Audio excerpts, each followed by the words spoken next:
Hello everybody who's here.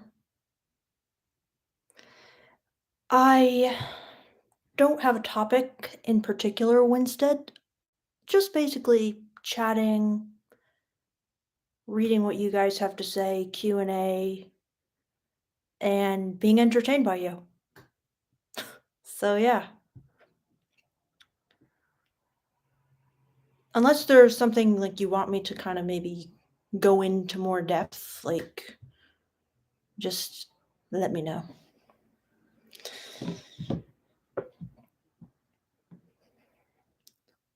Hello everybody.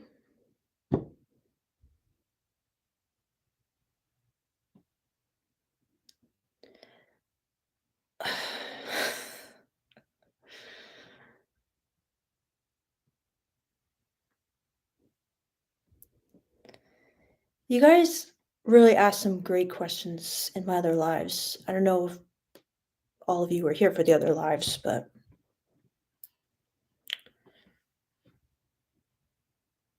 so okay. Alrighty, guys.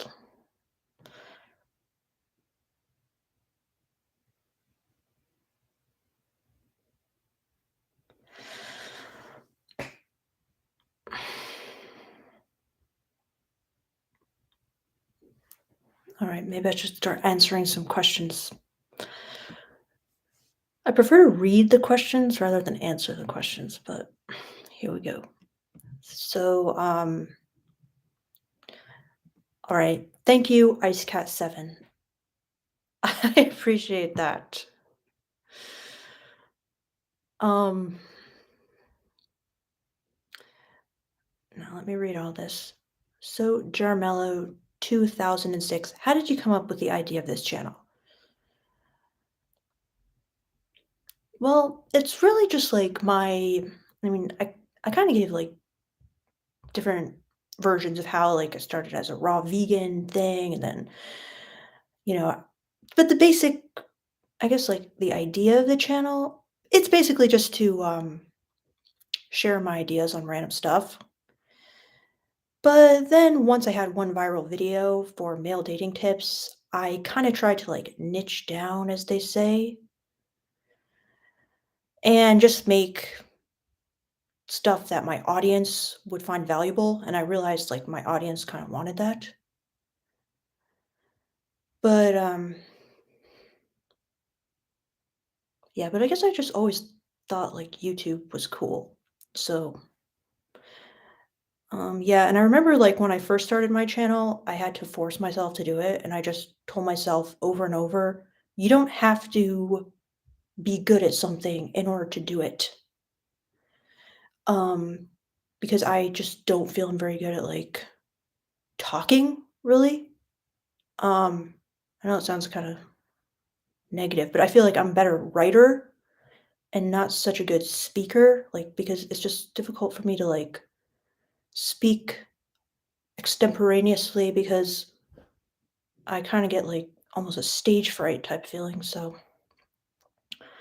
yeah, so I just, like, forced myself to do it, and I just like, "It's okay, this will just be a good exercise for me, even if it's bad, like, I can just keep doing it. Not everything has to be good. Some things you can just do for fun." And then, you know what's kinda crazy? I'll tell you guys this, when I was single for a long time, like, dating, looking for the one, and, I kinda started getting, like, male commenters on my channel. So I'm like, my strategy was that I will keep putting out videos, and maybe I will be able to find somebody who's, like, interested in me for my ideas rather than just, like, we met on Tinder, they like the way I look, possibly, but, like, we don't have any of the same interests, basically. So I thought maybe I could, like, attract some guy to date who, like, just really liked me for me, basically, like, my personality. So, yeah. And that actually kind of happened because my boyfriend, Beardo, as you guys know him, he ended up after we had met in person, and then, like, on Tinder, and then after we met, he ended up finding my YouTube channel, unfortunately, which I was pretty embarrassed about at the time because it was, like, pretty crap videos and stuff, but he ended up watching the videos, and then he kinda, like, saw this different side to me. Well, this is what he tells me, okay? And then, I guess that's when he kind of felt like maybe he could be the one for me because, like, well, basically, he said that I seemed kind of lonely, whereas when he met me, I seemed really, like, confident and kind of like I didn't need anyone in my life, but then when he saw my videos, he was like, "Oh, I could tell, like, you were lonely." So I felt like there was a space for me in your life, so I, like, went for it kinda thing. Yeah. Alright. So, yeah, is that what you meant, Jermello 2006? Hopefully, that's just some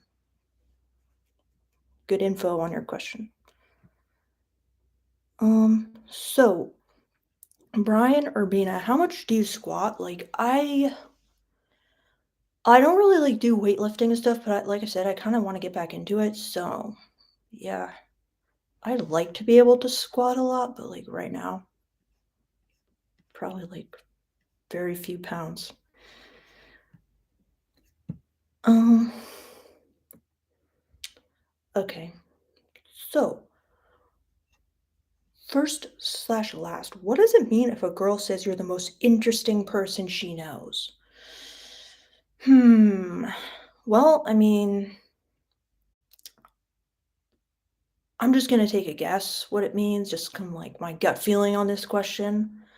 I feel like that's something a girl would say to someone who, like, there's something about you she likes, she finds you really interesting, but it's kind of like I feel like a friend zone thing to say. And I'm not saying you couldn't get out of the friend zone. I'm not saying, and actually, I feel like there's kind of a almost like she wants you to get out of the friend zone question vibe in that question because it's kind of like, God, you're so interesting. If only you would like step up, kind of thing. So I feel like it's almost like a, or it could be a little like almost like a neg slash provocation.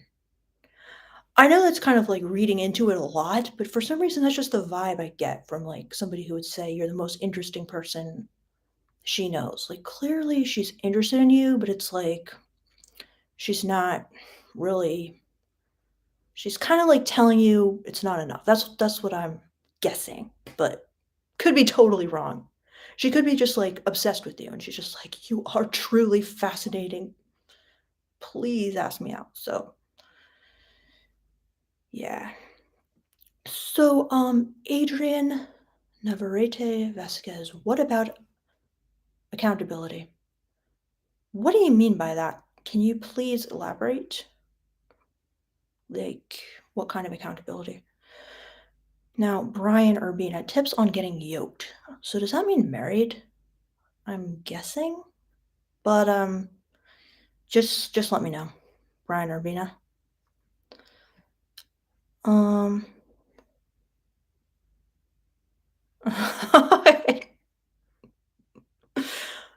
hi, Ankit S. Baikal Lake Man. Yes, I I remember the Baikal Lake comment. I can never forget that comment.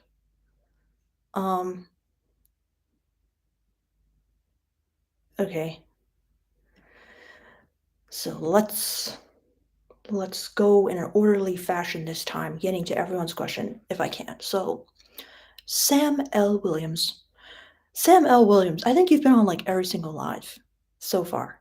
So, thank you for that.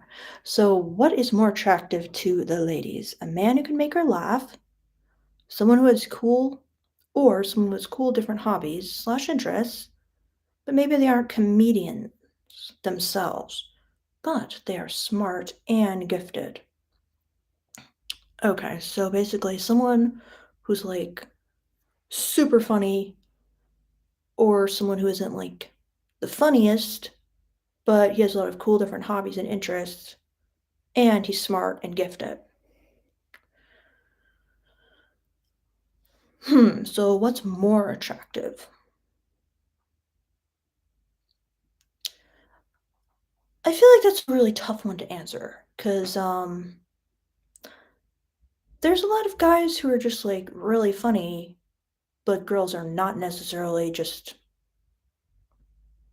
can't keep away from them. Do you know what I'm saying? Like they're funny and they still don't do that great with the ladies.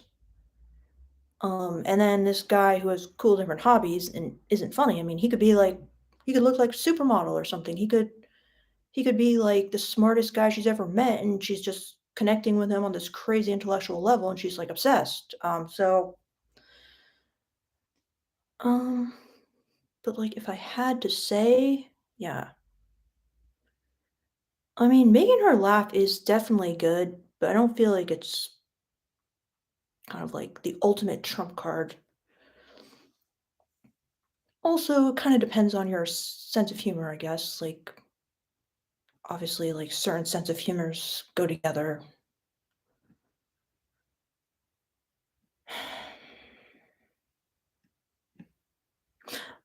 Didn't answer that question that great, Sam, but what do you think? What's your answer? All right, Renaissance man, you should write a book. So, what do you think the topic should be? Just like kind of every bit of advice I could give to a man? Kind of just like the ultimate, like just telling all, just sharing like all the deep secrets. Problem is, I would not want that book to get out. That is the problem. You know what I mean? Like, that'd be like a dangerous book. Any ideas on like how I could do that? Because like once you have a PDF, like can't people just share the PDF all around the web? But yeah, I actually would like to write a book, and the topic of the book I would like to write is it's basically going more into depth about female fantasies. That's kind of like my main interest. And actually, I just feel like so many guys do not really understand the female perspective on them. Like today, my friend sent me this really interesting post from like a male dating coach, and he was talking about basically consensual non-consent fantasies. And he was just getting it so he just he was talking about something he didn't understand. Do you know what I'm saying? And I was just like, oh god, I gotta make a video about that. And there's other ones too, obviously, but that is a that is a good one. So IceCat7 says, are you attracted to a specific type or more varied? That's a really good question. I think it's definitely like more varied. Like at times in my life, I have kind of had a type. Um, but there were different types because it's like I would date one guy and then I would kind of like become obsessed with his type and then I would want to date like more of his type. Like kind of like a phase. Like I went through a phase only wanting to date like Israeli guys for a while. And then when I would like go out clubbing, there was always like a specific type that I really liked. Um, but in general, just I don't feel like I have a type now. Um, well, I guess I'm attracted to kind of like masculinity, but in my opinion, like a lot more guys that probably realize it have those traits. So yeah, I'd definitely say it's more varied. So IceCat7 says, do you women really like dad bods or is it a lie? It is not a lie. It is definitely not a lie because they're too okay. A guy who has an amazing body, that's attractive. But a guy who has a dad bod, first of all, dad bods, they're attractive. Like that's the thing. Like because it's just a man. Like he basically has all the same traits. He has a man's body. He just isn't like cut and like ripped and like tons of muscles. So it doesn't really have like it's still a man. Like he's still got kind of like all the qualities in men that women are drawn to. On top of that, as I have said in other videos, girls like dad energy, if you will, because in my opinion, it relates to the DDLG fantasy or soft dom fantasy that many girls are into, some without realizing it, some without knowing the name, and he's kind of given off more of that energy of a dad, if you will, daddy. And also, like I mentioned in another live, um, it can be really nice to be with a guy with a dad bod because then you don't feel like he's more attractive than you, so to speak. Like if you're dating a guy with like this incredible body, it can kind of make a girl feel insecure about her body. Whereas with a guy who has, just a normal body, she doesn't have to feel insecure about her body and she can feel like the star, basically, and that he's going to be like worshiping her for her body rather than her having to kind of feel sort of like the one down. In addition to that, what guys call dad bods are just, they look good. Because, like, a lot of times, like, personally, I feel like guys with what they call dad bods, they're like thick. They're kind of like stocky and they're kind of strong. Like, even though you can't see the six pack or whatever, they still give off this kind of like solid strength energy. Like, I feel like sometimes they look better because they look bigger and stronger in a way, if that makes any sense. Like, they look thicker, so they look like more solid. And girls like that kind of feeling of like a strong, thick, solid, strong guy who isn't like trying too hard in a way. So, yeah, it's not a lie. It is not a lie at all. If that makes any sense, Ice Cat 7, let me know, do you believe it?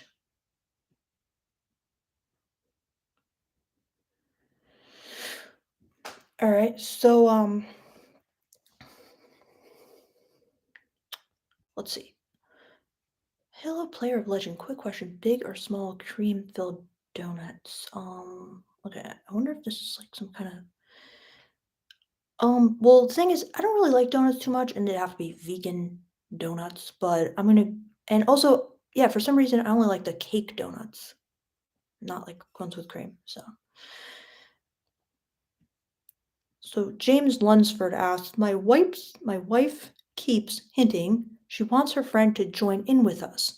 And honestly, I'm like way into it. But I know I can't tell her that. Love to hear your thoughts. Um, okay. Yeah. Well, I okay, I see the thing. So she's like she really wants this threesome to happen. And obviously you want it to happen too, but you don't want to like make her feel insecure by being like, this is going to be so incredible to be with someone else instead of you or with you. Um, okay. I recently had an experience like this and I felt like my boyfriend, he did it like he handled it like really well because he would always just say like, you know, I just want to explore with you.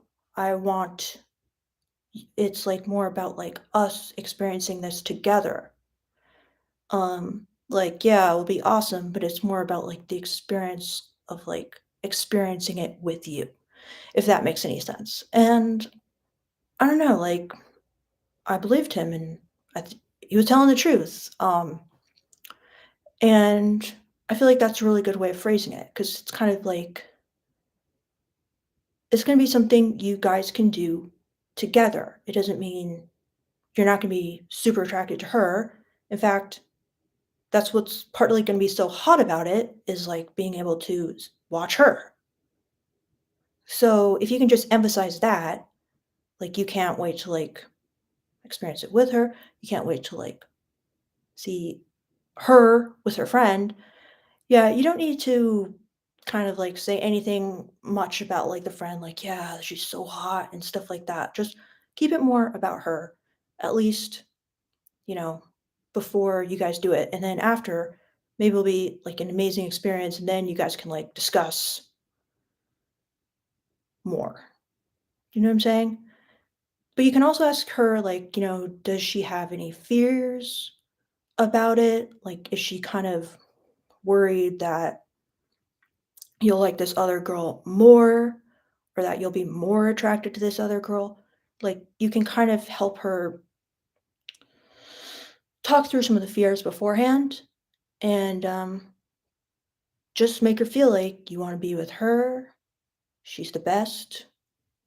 You don't want to be with anyone else. You just want to explore together with her. So, yeah, I've had some threesome experiences. The one I had before this one went horribly wrong, so just be aware of that. But the one I just had went well. So, Lace Cat 7, would you ever date a fan? Well, if I wasn't in a relationship, I would. Because I feel like at least they would be interested in like my interests as well. Um James Lunsford, it's very obvious the genuine knowledge is there. Not sure what that was in reference to, but all right. So Pizza Time says, can attraction be built and moves made without hinting complete interest to a girl, like over time through gazes and physical touch? Yes, yes, you can, but I would just caution you against kind of like if it's an excuse. Do you know what I'm saying? Like if you're too nervous to make the move, and so you're just relying on gazes because it's like easier. Um, because that can be bad because gazes, they're not going to be enough, like at times. You know what I'm saying? Like I heard one guy say something in a Q&A I once did. Um, and he was just saying that like basically he was just going to sit in the corner and like basically like I fuck this girl and it was going to be like so amazing and I'm like it's not. Like it's just not. So, yes, I can see a situation where like there's this whole will he or won't he dynamic and the chemistry is so amazing, but it's like I feel like that's kind of a rare movie Hollywood type situation. But it could work. I'm just saying if just be honest with yourself, are you using it as an excuse because you're scared to be more direct with her? So yeah, pizza time. I don't know. Maybe you could tell me more about that, like what the situation really is. So W/M says, I find you really attractive. Your voice, your energy, everything. Thank you, WAM. I appreciate that. I like have gotten like quite a lot of haters on my channel, so I really do appreciate when someone like takes the time to just say something kind and positive and generous and nice. So yeah, and it's so funny because then like so many guys will just be like, "Oh, simp," and I'm like, "What the fuck? That was like the nicest comment. Please stop telling him he's a simp because like I needed that." So anyway, thank you, W/AM. So then, Jarmello, 2006, you got this really sexy Scorpio vibe. Thank you. I'm not a Scorpio, but I have read like about Scorpios because someone I know and love is a Scorpio. And I think they definitely have like the best I would choose to be a Scorpio. So, all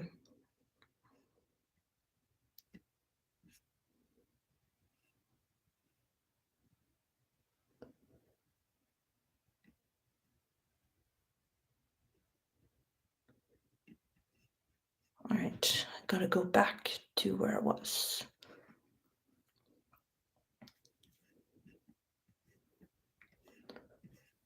Um, is it over for ugly guys, Victoria? Barry Lung asks. No, I don't think it is over for ugly guys. It is never over for ugly guys. Like, ugly guys, to be honest, in my opinion, hold a lot of power because, I mean, first of all, it doesn't really matter. Okay, it matters. I'm not saying it doesn't matter what you look like. Yes, looks are a huge advantage, okay? But ugly guys can be sexy, ugly guys can be masculine, ugly guys can be amazing in bed, ugly guys can be attractive for like a whole host of reasons other than looks, and then also on top of that, they're kind of like doubly attractive because it's like the girl's thinking, this guy doesn't even have like great looks, and yet I'm like so attracted to him. It's kind of like he has, like, double power over her, and he's almost, like, domed her through his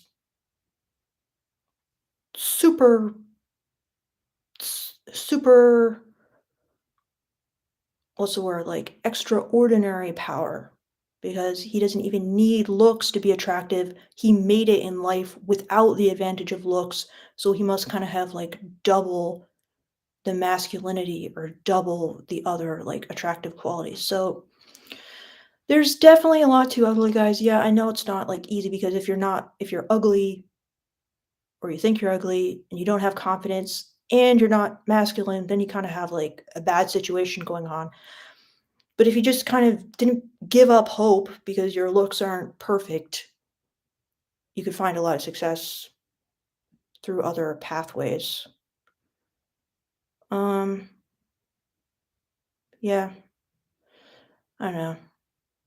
Might be kind of insensitive what I said because I know that, you know, ugly guys struggle a lot, but I mean, it's funny, like, I've seen these, like, black pill things and they're like, "Here is a 1, here is a 2." I'm like, "The 2 looks exactly like the 8." The 2 like, what the hell? Like, so a lot of guys who are calling themselves ugly, it's just ridiculous to me because 'cause I'm like, "You're not ugly." And I've seen guys like you who get tons of women. So, I don't know. It's hard not to, like, go there though in your mind, like, when I was dating, I always just used to feel like, "Oh, if only I looked like a Victoria's Secret supermodel, like, everything would just be so easy for me, I'd have my pick of anyone, like, life would be so easy," and, like, I'd kinda get annoyed at myself. So anyway, Smart Water says, "What does it mean when a girl sleeps with me when she has a BF?" Um, she probably is getting something from you that she's not getting from her boyfriend. I don't know, sexual? Like, you're better in bed?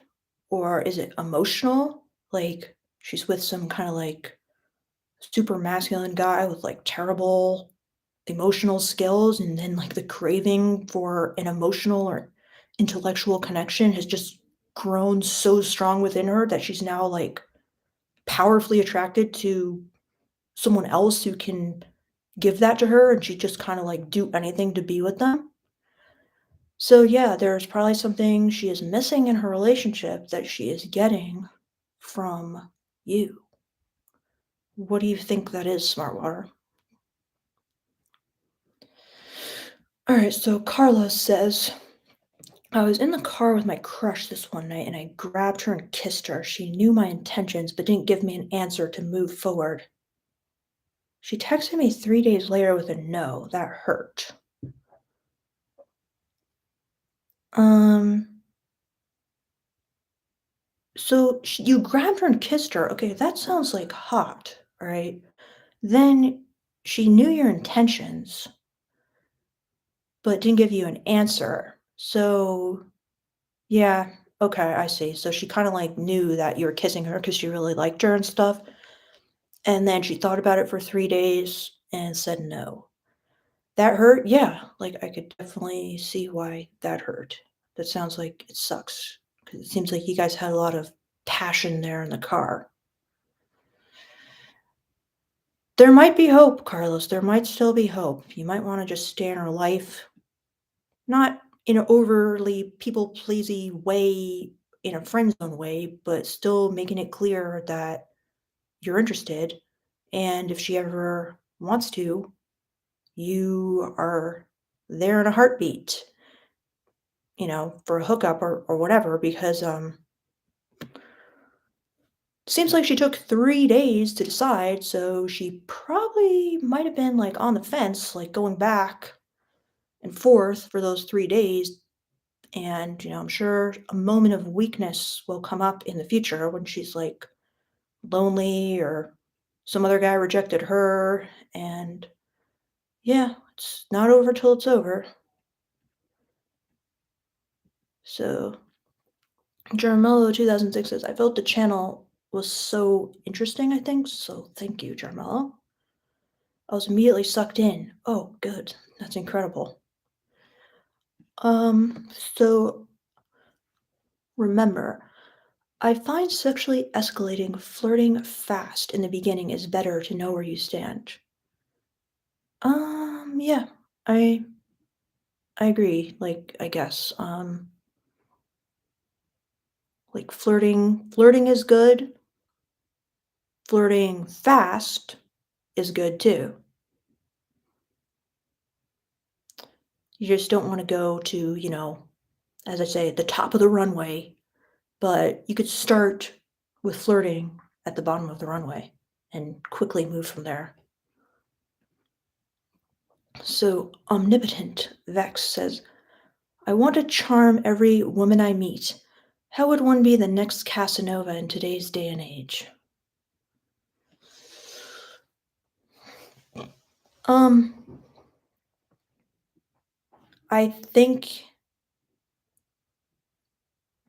I feel like I don't know. I mean, you can just like learn a lot about women. You can like go on a deep journey of like mastering female nature through like books and courses and just putting yourself out there and like pounding the pavement basically. Um, you can also basically start some kind of like social media that's for women in a way, like some kind of like erotic creator for women. I feel like that can get you like really good feedback on what women like because you're making content for women and they're giving you feedback saying like, "Oh, it's so amazing," or "Can you do this? Can you do that?" So they're just two ideas, but if anyone else has any advice on how to become Casanova, please comment it below. So, Brian Urbina says, "How? What do you make of a girl you have long, interesting talks to, but sparingly, as they don't respond to texts in between? I don't overtext. One quick question only. So she might just like be bad at texting and better in person because I kind of feel like that's how I am. Like I don't like well, I like texting with certain people, but a lot of other people, it's really hard for me to just like text them. So I prefer like in person. Yeah, so is she just like what kind of how good of friends you are? How good of friends are you? And what kind of things are you texting her? Because is it like you're on a level where you're like really good friends and you're texting her but she doesn't respond? Like, could you just give me some more details about that so I have a better sense?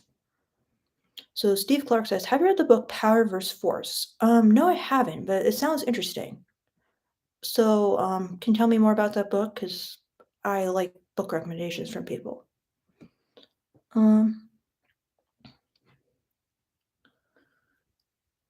so Red Dwarf says, question, not that pics aren't the most important to women, but what can I say in the bio of a dating app to get that first date? I'm ready to take notes.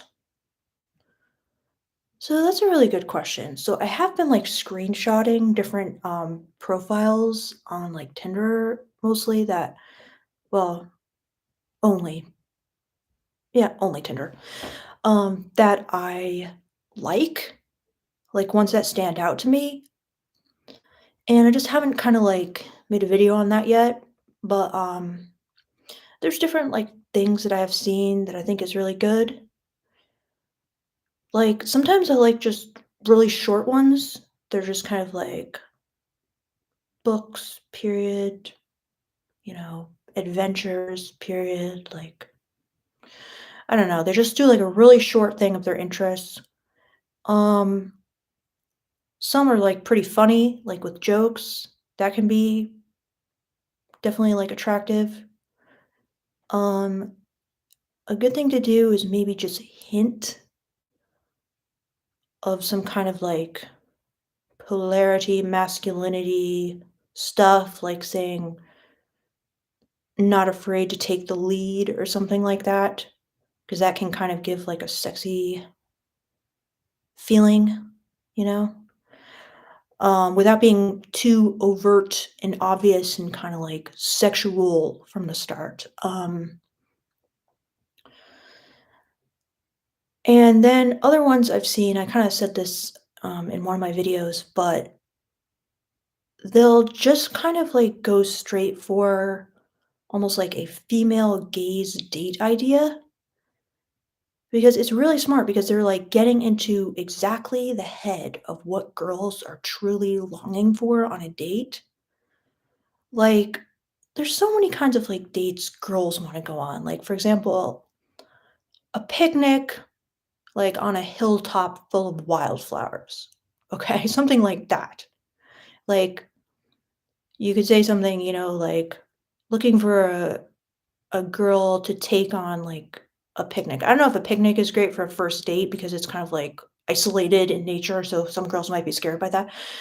But that's kind of just maybe it's not the best example, but like I said in my video that I made, like I was looking around Christmas time and a lot of guys had written these like date ideas that were kind of almost out of a Hallmark movie.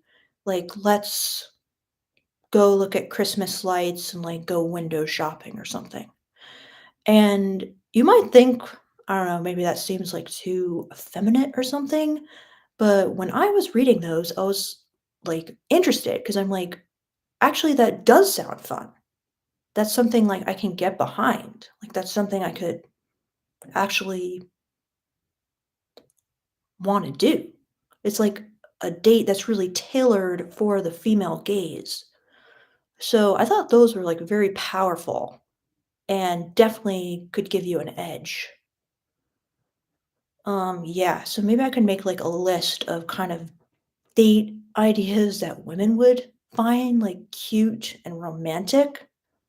And it's kind of unexpected to hear a guy saying those things because, like, most guys don't even know about those kinds of things, let alone want to do that. Most guys are just more thinking of themselves and being like, I love to hunt and fish. I love to watch football. My favorite football team is this. So it's kind of like your basic, life skills approach when it's like focus on what the other person wants, not what you want. Kind of like how to win friends and influence people style tip. You know what I mean? But yeah, like it works. It was like effective. I'm like, damn, not only does this guy seem like good with women, because he kind of understands these what women want. It also I couldn't help but feel like now I want to go on the date. Even though I knew, what was happening, but yeah. So Red Dwarf says, "Give her a like, guys. Help her out." Thanks, Red Dwarf.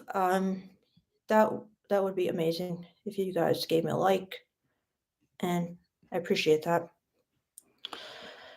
So Steve Obey says, "What does it mean when someone tells you that she thinks the girl you are with doesn't deserve you?" Hmm. Hmm. So you have like a girlfriend, and then this other girl is saying she doesn't deserve you. Hmm. She could just be feeling like this girl kind of like has you wrapped around her finger and kind of like takes advantage of you and kind of like bosses you around and that you're kind of unhappy with this girl. So I don't know. I feel like that is kind of a very genuine friend right there. Like she really must see something in you that um, you know, gets her like heated up when she sees like your girlfriend kind of like stepping on you or something. I mean, do you think your girlfriend does do any of that to you? Like, what do you think that could be coming from? Like, I'm actually really curious now. Like, do you think you could see what she means? But I feel like that's something you tell a guy that you really like as a person. Do you know what I mean? Like, you just genuinely like this guy. So, I'm not saying she's attracted to you herself necessarily, but there's something about you. She just really feels like this guy's a really good guy. So that's kind of the vibe I'm getting without, barely any details. But so yeah, and tell me some more details, Steve O, baby, if you want it, if you're still here. So no idea. As someone who previously was a stripper and seems to be a loyal, loving partner, do you believe some women aren't marriage material depending on their history of sex work slash promiscuity? Um,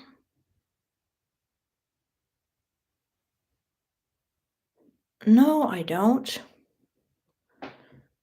I mean, let's see. Um, so depending on their history of sex work, I don't know, cause I mean, no, I don't. But I'm just thinking, like, even these, let's say, like career. I don't know. There could be some like truly mercenary, like borderline sociopaths or whatever who just don't want, or I shouldn't even say they're sociopaths. Maybe they're aromantic, as they say, meaning they're not interested in a relationship and therefore they just want to continue their job making money for men, but mostly I don't think that like depends on like if you did sex work then therefore like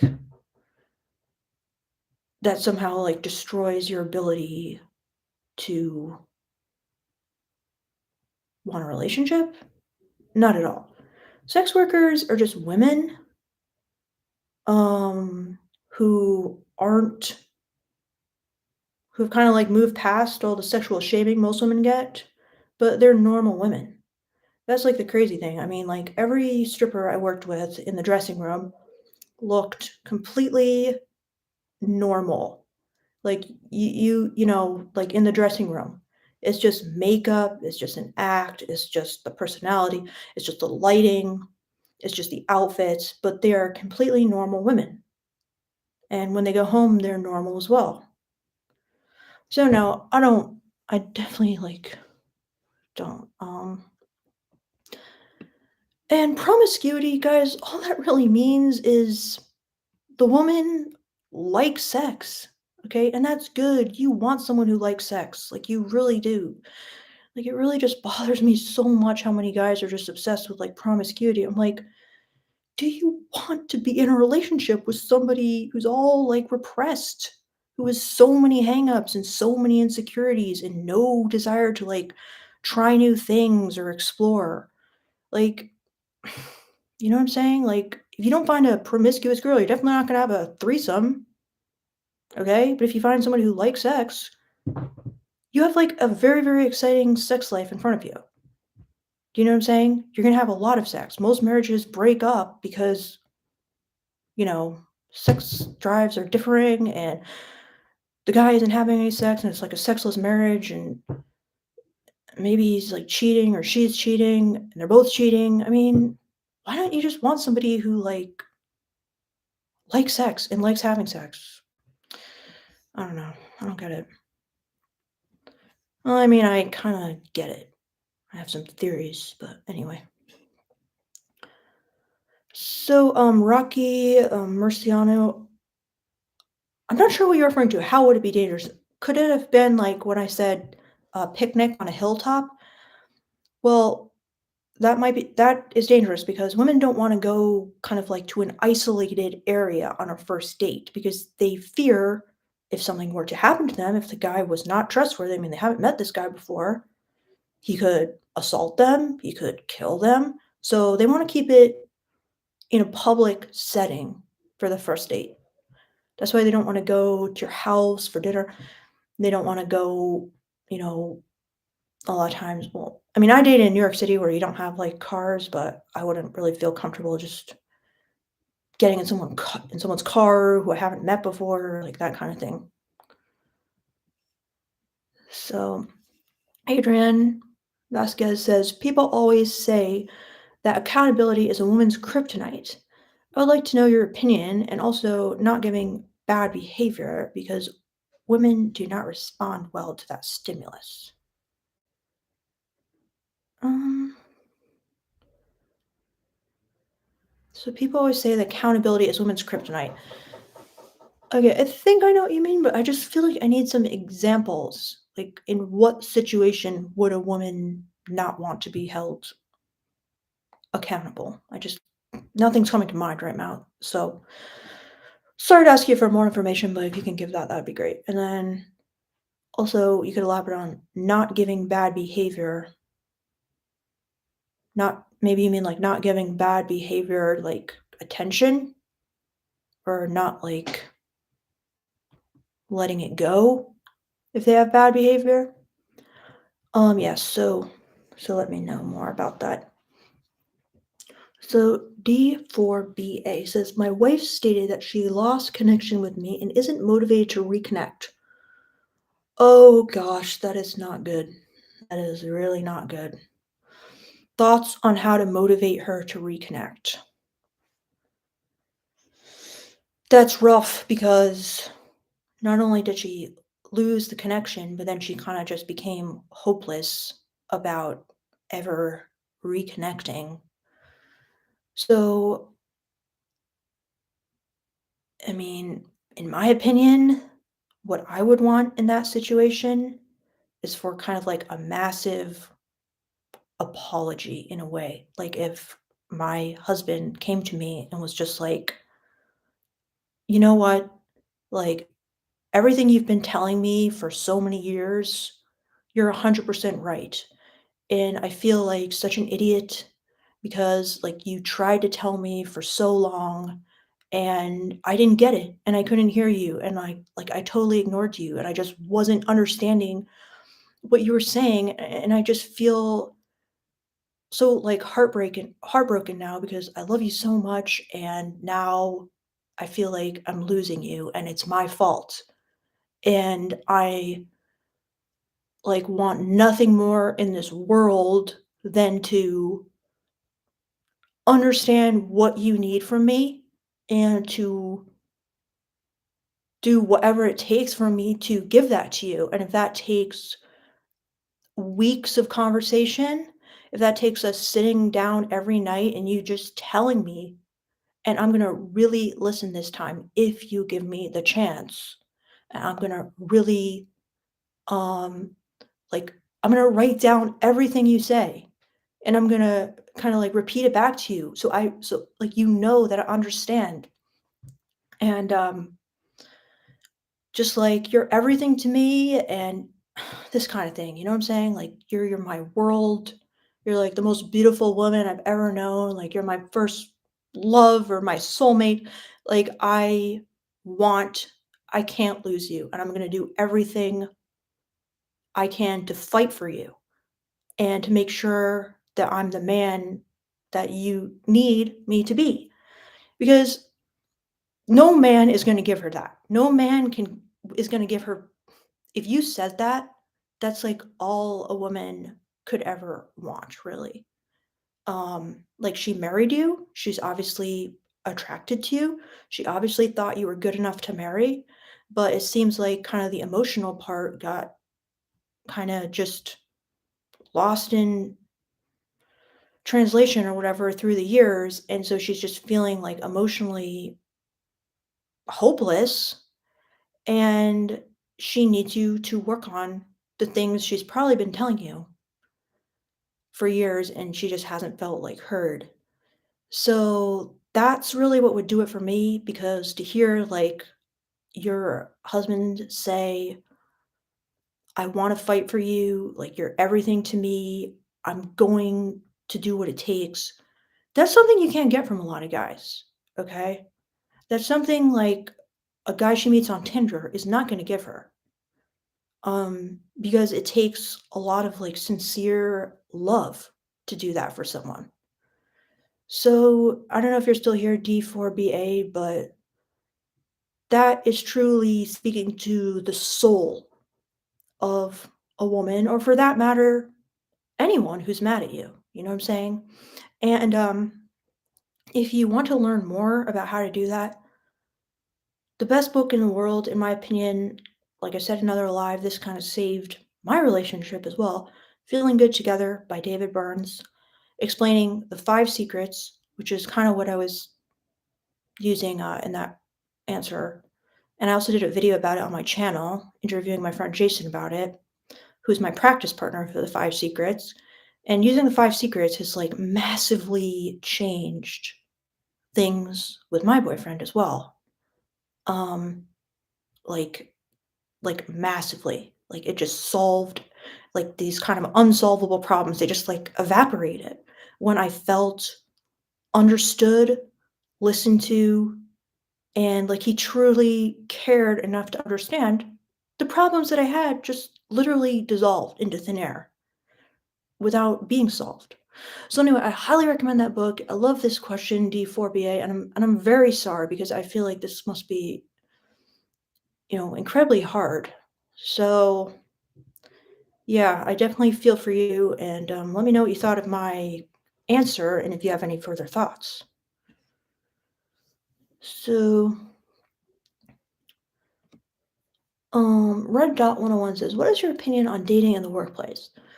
I don't really know since I haven't really had a traditional job where, like, dating in the workplace takes place, so I don't really feel like I can answer that question. What's your opinion on it? Is it, like, not okay? Bill Jones says, "Hi, and thanks for the erudition. It is appreciated immensely. Thank you, Bill Jones." That's really nice of you. So Percy says, "Respectfully, I disagree." So what were you disagreeing with, Percy? I'd be interested to know. So we're all being watched says, "You could totally cryptographically secure a document or website discussion forum using current generation Web 3.0 technology." That's very interesting. That's actually a really interesting idea. Um, Jean Michel, do you think younger girls are obsessed with pretty boys like Justin Bieber? You know, I feel like Justin Bieber is kind of like not the most current obsession. I understand why Justin Bieber is attractive. I actually had a weird thing where I was probably like 25 at the time, and I was listening to a Justin Bieber song, and I suddenly started getting like extremely turned on for some reason. Like just the sound of his voice was like speaking to me on this deep level, and it was so weird. I don't know, because like at that time he wasn't even the hip hop kind of like swag guy he is now. Um, but yeah, he's kind of like a real badass because like he's got literally millions and millions of girls obsessed with him, and anytime a guy has like that much power with women, just for that reason alone, he's attractive to women. Um, but yeah, he doesn't seem like the greatest person because like I've seen on TikTok that he's kind of I don't know if this is just taken out of context, but it seems like he's kind of mean to his wife. And everyone says like, "Oh, he's really into Selena, his first love," and he like doesn't even like Haley. And he kind of does seem like really cold to her, so okay, but I guess the question is, are they obsessed with pretty boys? Yeah, it does seem like that, doesn't it? Like younger girls really like pretty boys, like these boy band. They almost have like very feminine faces. Yeah, I do think there's something to that. Like I don't really know why, but the teeny boppers, as they say, whatever they're into guys with pretty faces. And then like when you kind of get older, then you start feeling like these kind of rough masculine guys a lot of times are more attractive. Although, like, I kinda thought that kinda guy was attractive when I was a teen, so, like, I remember being so into Russell Crowe and Gladiator and, like, fantasizing about him all the time. He's kinda like a rough dude, so I don't really know. I don't know why some girls are attracted to these, like, pretty feminine looking guys, although that Justin Bieber's kinda, like, changed his look now to be, like, a lot more tough. Um, and some girls are, like, into more masculine guys, but yeah, it's different because, like, as you know, I grew up with a lot of sisters, and, like, some of the guys they were really into when we were kids, I, like, didn't see it, you know? Um, I was just kind of like, "How are you finding him attractive?" So maybe it's just very individual, but clearly there is a pattern there with, like, younger girls and pretty boys. What do you think? So then Ice Cat 7 says okay, he's living. Nice. Um Percy says, "There's no woman who, if her man had all the qualities she's looking, wouldn't prefer a good body stacked on top of that." Um, I honestly think some girls will always prefer a dad bod to a good body. I really think you're underestimating how many girls have a type. I'm not saying this is the majority or whatever. Like, probably majority, you're right. But there are definitely girls who are only going for a teddy bear kind of guy or a dad bod kind of guy. Like, it's very important to them. Um, so then Jean Michel says, "What do you recommend for guys to increase their masculinity?" Oh God. I mean, let me think about that one because, like, obviously I'm not a guy, so, but like, let me just think about that for a second. Like, what would I find?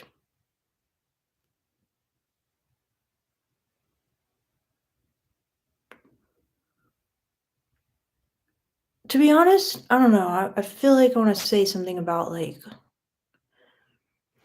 kind of just owning like your sexual interests. Because in a way, that's like one of the most masculine things about men. And I feel like a lot of guys are ashamed of their sexuality and how intense it is. And like watching porn or masturbating a lot or and I feel like that's just very, very bad because if you don't have that as like the core,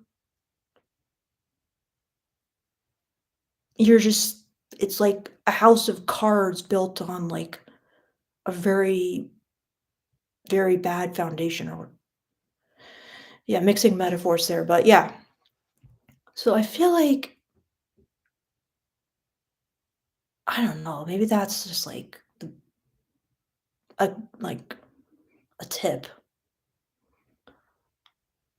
Um you cannot be like ashamed of your sexuality. You cannot be like ashamed of your sex drive. You cannot be ashamed of your kinks, of what you're into sexually. I just feel like that's very important. Um Bill Jones says emotional attachment comes easier with older experienced guys. Yeah, well, I'm not sure about that. It's interesting theory. I can kind of see why you might say that. Um, no idea says women with all the options will choose the six pack.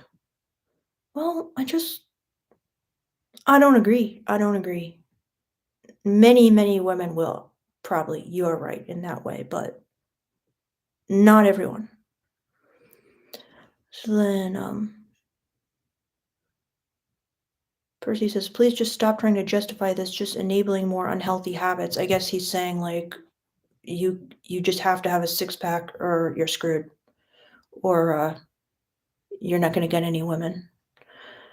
Well, maybe you're right, like, it's, a better strategy and will appeal to more people to work out a lot and have a really good body, like, I can't argue with that. I'm just saying you can still appeal to some minorities or minority groups in a sense of people who prefer certain body types. So, Aesthesia, hello again, and thank you so much for your tip.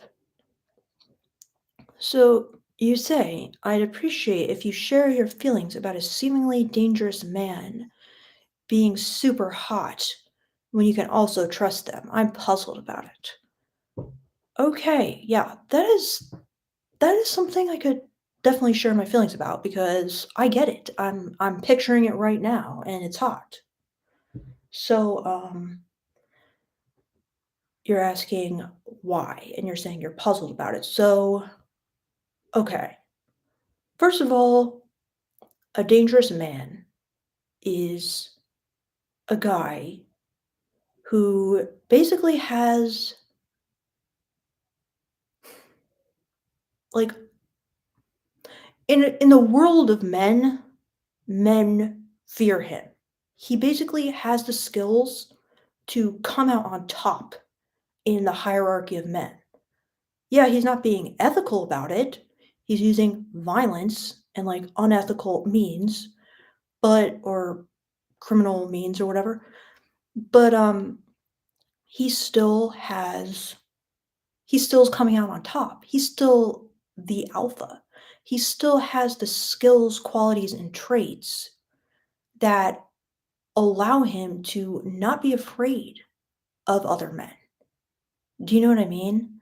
Like like in a fight with another man, who's gonna win? This dangerous man or this kind of like weak guy who's like not very who's just a people pleaser and like he's just like, "Oh my god, yes, yes, like take my wallet or whatever." Do you know what I'm saying? So this dangerous man is basically the alpha and he has the skills to to win among other men, to compete and win. So as a woman, when you're with a man like that and he's protecting you, you're his woman or whatever, then you are also safe. You are benefiting from his protection, his skills to come out on top, in the world of men, and, he's also not afraid to basically be masculine. All those traits of masculinity that, women really are attracted to, admire, and respect, he's not repressing them, he's not suppressing them, he's free. Do you know what I'm saying? He's free from, like, the insecurities and kind of, like, repression that other men have, and along with that, I feel like comes a very,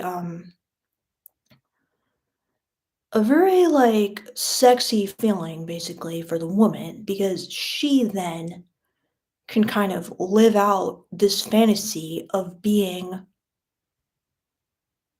feminine, of being weak and feeling protected, of being, like, cared for, of being fought for, of being kind of, like, special and protected by, like, a really top tier guy. So, yeah, if you got this dangerous man and, you have, like, this trust with them, like, they trust you, and they, like, have this emotional connection to you, well, basically, you're just in, like, a relationship with a guy with a lot of power, a lot of ability, and he's gonna make you feel feminine, he's gonna make you feel like a woman, he's gonna make you feel it just it's he's gonna make you feel submissive, he's not gonna be afraid to be dominant in bed, you know what I'm saying? Because he's not gonna be afraid to, like, be rough, he's not gonna be afraid to be aggressive, because that's, like, part of his whole dangerous, like, criminal personality. So, yeah. I mean, basically, just the feeling of being with, like, a top tier guy who has the ability to, like, come out on top in life is very, very deep, very, very attractive, makes you wanna pass on his genes because your offspring will do well as well with genes like that, basically. Maybe they won't do well because maybe they'll be shot or something at a young age before they can reproduce, but yeah, that's the appeal, that's the fantasy. So, Astasia, I hope that explanation made sense. I hope I explained it clear enough because, like, I felt it was clear, but maybe it was not clear to other people. Because, like, as a woman, trust me, it's a gut feeling. Like, you don't need to rationalize it, you don't need to reason about it. It's just there. Do you know what I'm saying? And, like, I was listening to this really interesting podcast today on testosterone, and it's by this, like, Harvard biologist. And she was basically saying that that is what testosterone is there for. It makes men act basically aggressive and violent, and they have it because it's a good mating strategy. They need it to, like, basically get women.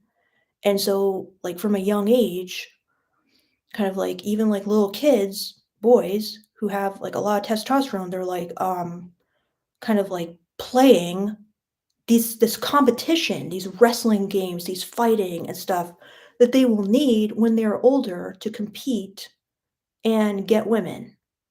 So I feel like it's connected because it's like these dangerous, high testosterone men, it helps them be dangerous and kind of like succeed, you know, in their criminal world.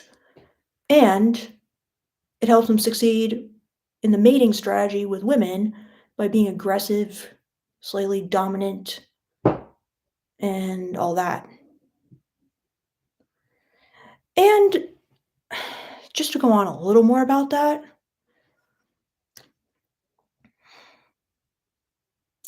it's fun, okay? Like I told you guys on another live, check out this guy, Gideon Mazikeen on Facebook, okay?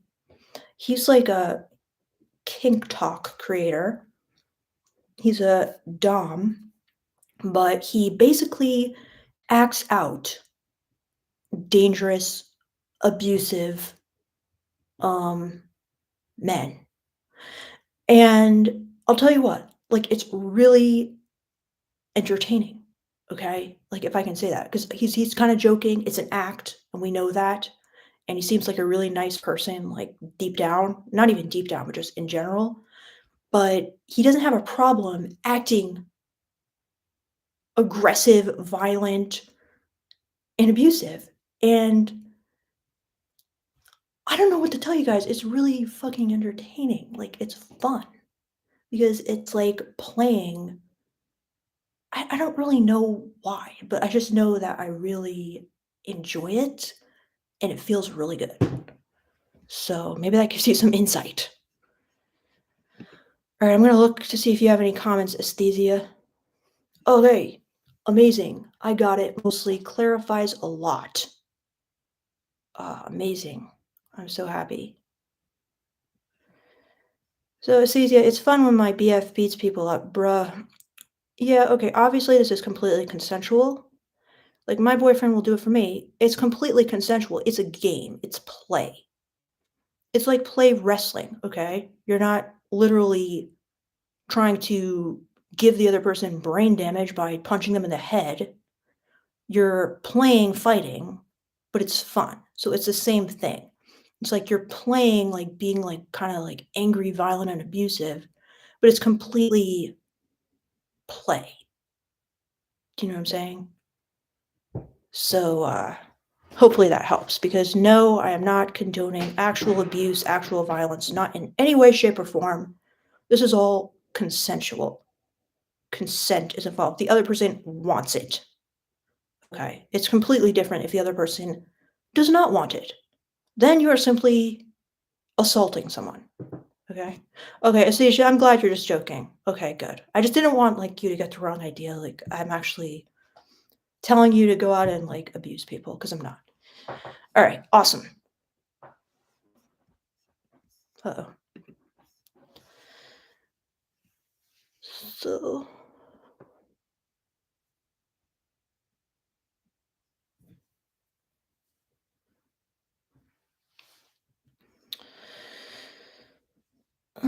I'm gonna type this guy's name in the comments.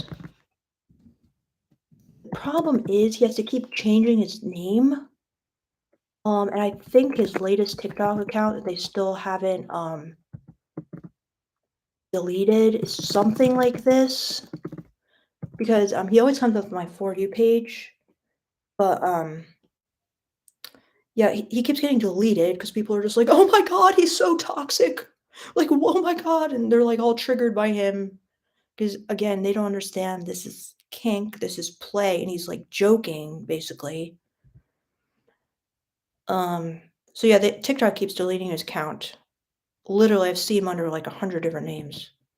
Well, maybe at least 10. So yeah, I put his name in the comments. Um,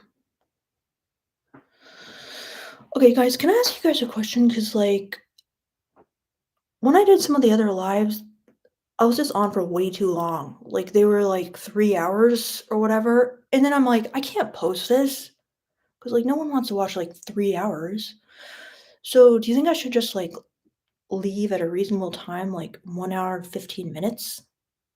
You know what I'm saying? Because then like at least I could post it on my channel. What do you guys think? Okay. Like, even if it's really long, as Asakiza says, just post it nice to listen to in the background.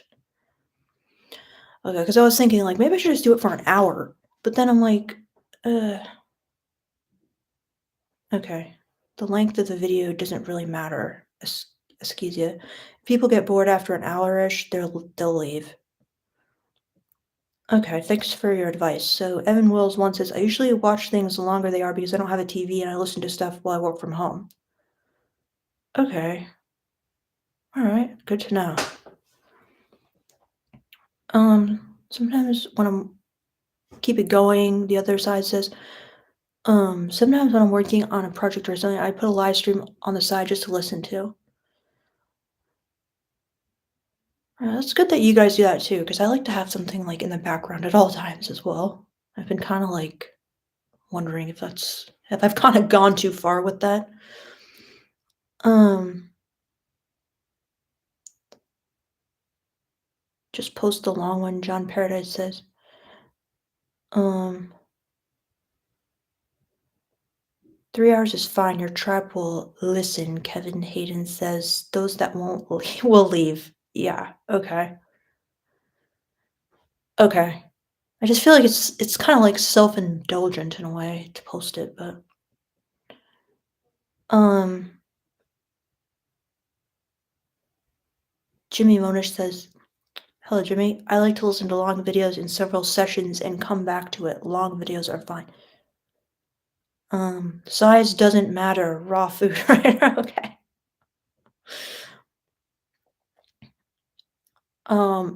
Victoria, have you ever watched Anomaly John Paradise's? He is the master of the super long live stream. No, I haven't. Like, how long are his live streams? Victor Creed, what are we discussing here? It's basically Q&A about women and dating and your confusions and questions and just basically just chatting and hanging out. But yeah, I've been answering questions.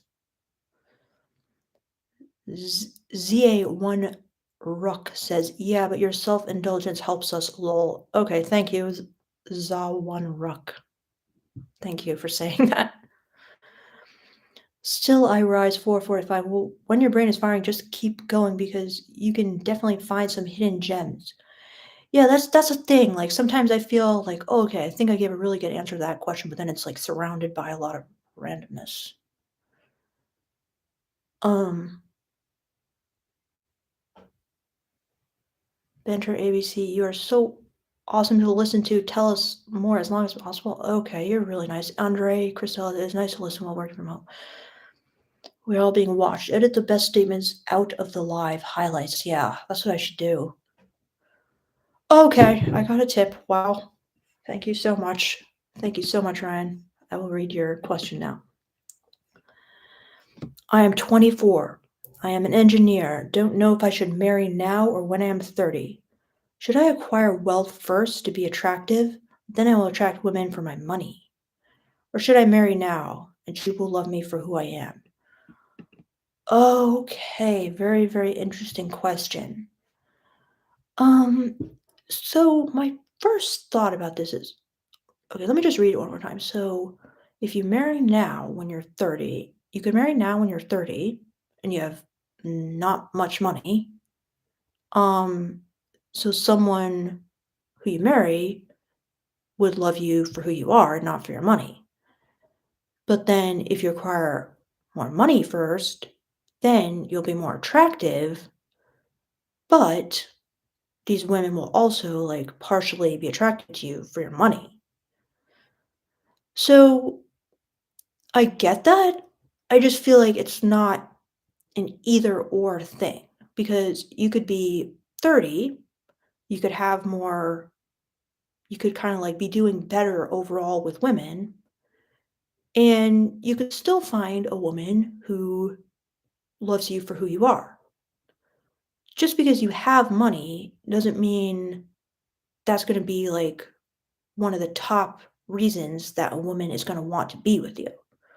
If you kind of like flaunt your money and you kind of lead with your money and you kind of say, like, I'm a very wealthy guy and I can take you on a luxury vacation, then you're going to attract girls who are looking for a guy with money. However, if you just kind of like lead with who you are and your connection and you don't really talk about money and you don't really like buy her gifts or you just go kind of out to like normally priced stuff, not like super lavish stuff, you will probably meet a woman who both loves you for who you are and is kind of like you're in a better spot to marry. So if I had to choose, I would wait till you're 30 only because I feel like in my opinion you're just going to learn a lot about who you are when you're 30 and I just don't want you to get locked down too early at 24 when, you could have had more experience with women, you could have like hooked up with more women and maybe kind of like satisfied that urge a bit more like within yourself if you have it. Um and you can just when you're young, you can just marry the wrong person and then you're in it for life and then at like 30 it goes wrong and then you get divorced and now you have like no money and you have to pay your child support or possibly even like alimony or something and then you're just like locked into this horrible situation for life and it like destroys your life.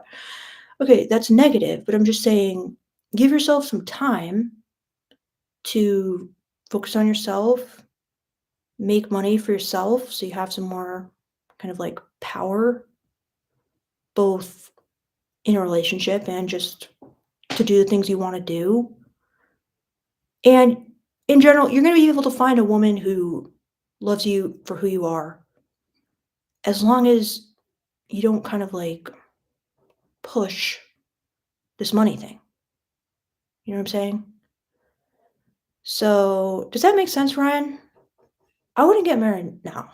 Like, why? Just give it some time. Unless there's like a girl you're in love with now. And you just know she's your soulmate. Is that the situation? Let me know.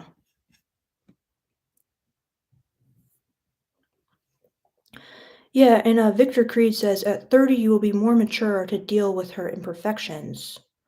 That's true. Like you're gonna understand women a lot more at 30 and you're gonna be more emotionally mature. Like I met my boyfriend when he was a lot older and he told me that if he had met me when he was 24, that he wouldn't have been like the man he is today because he was just much more, in my opinion, seemingly obnoxious, to be honest, like to women because he didn't understand women. So, and he told me that himself. He's just like, yeah, like I've really learned a lot. And it's so true. And like I feel like that's why I was like, you know, that's part of the reason why I was so attracted to him because he just like has such a great personality basically as well. Um yeah, so Ryan, let me know what you thought. Like did I get any of the details of that wrong and stuff? Feel free to comment below. And is there someone you're like in love with now who just like loves you for who you are, or or not? But yeah, I think it's like a false dichotomy. Hopefully, I won't. Hopefully, this really is a false dichotomy. That like it's just an either or thing. Like you marry someone who likes you for who you are, or you marry a gold digger. Do you know what I'm saying?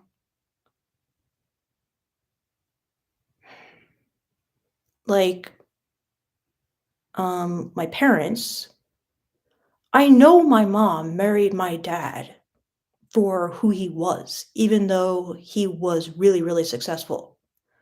And she's not the kind of person who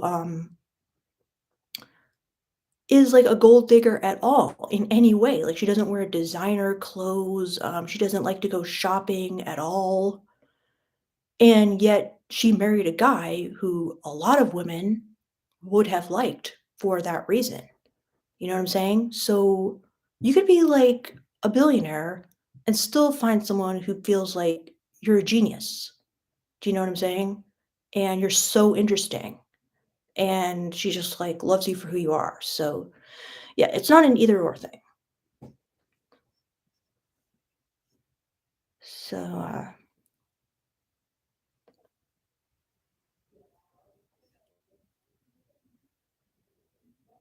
So Ryan, okay, good. I see your comment now. What you said does make sense. I don't have a girlfriend and never had a relationship.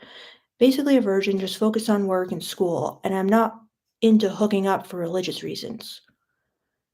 Okay, so religious reasons, yeah, like they really encourage you to get married early, and then is it kind of like if you don't get married, then you can't have sex, basically?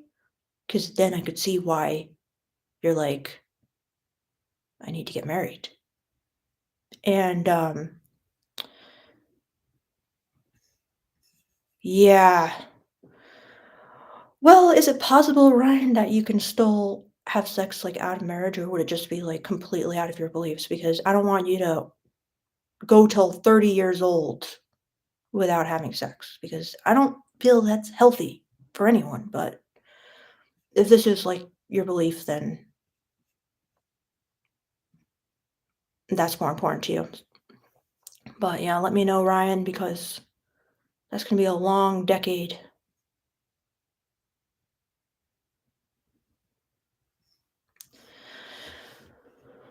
But Ryan, thank you so much for your tip. I really appreciate it a lot. It's very, very generous of you. So yeah, if you have any more thoughts on that, just put them down below. And now I will go looking for another question to answer. Ryan, your advice is helpful. Thanks for your comment. Oh, good. I'm glad. Thanks, Ryan. So, Toto El Grande says, am I normal? I'm 21 and I have never been in a relationship. You are normal. You are extremely normal. Like, you're very, very normal. I don't see anything abnormal. A lot of guys don't want to be in a relationship. So that's like the most normal. Um,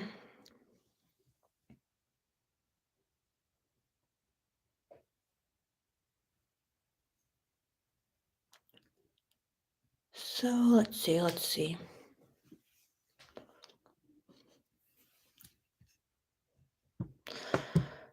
So Toto, do you still think you're not normal? Do you not believe it?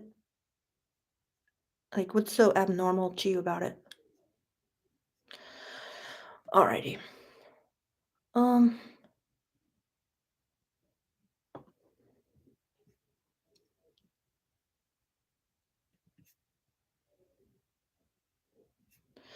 alright, so maybe I'll go back up.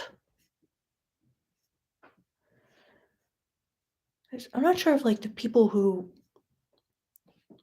kind of like were writing their questions, they might have already gone by now, so or if they're like still here waiting for their questions to get answered. So should I like go to the top of the chat? All right, I'm just gonna do that.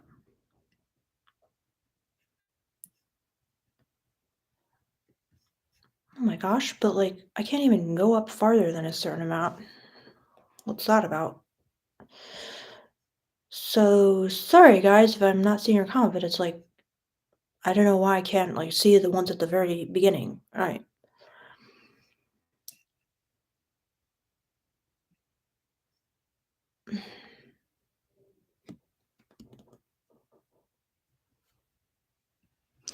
Oh, Carlos gave me an update. This is great. It made me feel like I wasn't good enough. I really put myself out there that night. I said I was going to kiss her and I followed through.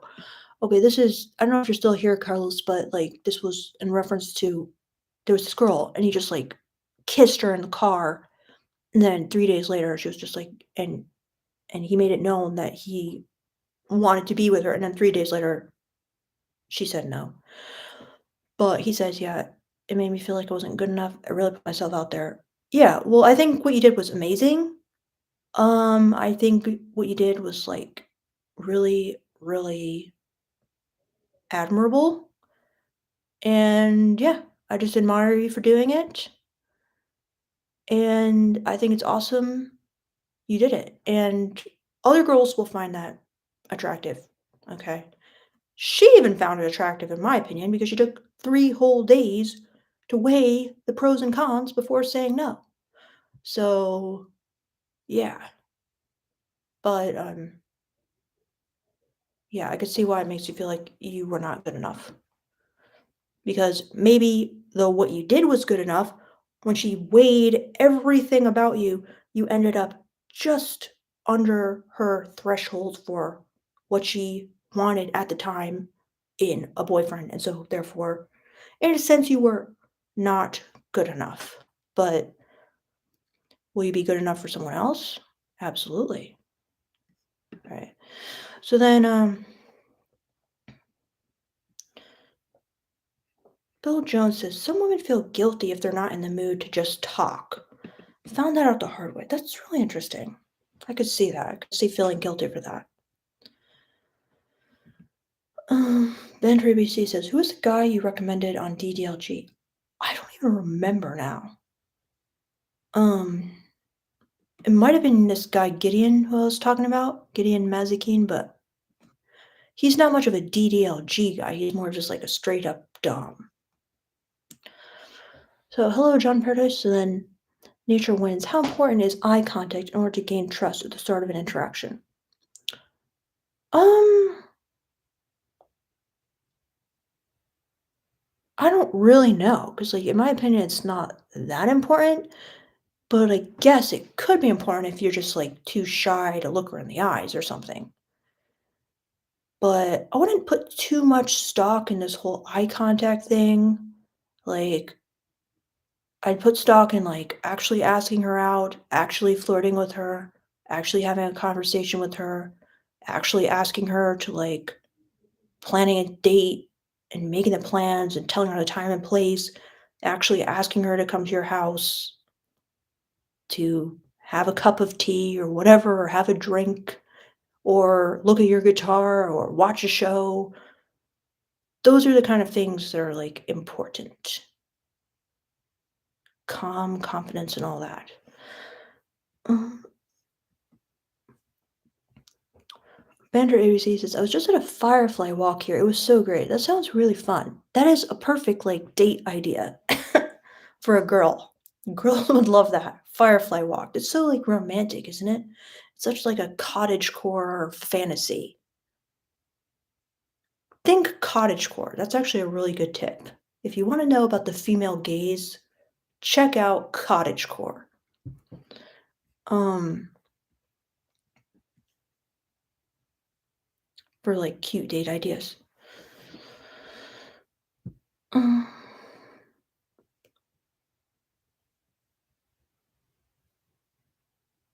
Bender ABC says, good place to go on a date is something she gets an adrenaline rush. She will associate it to the guy. Yes, I have read that study as well.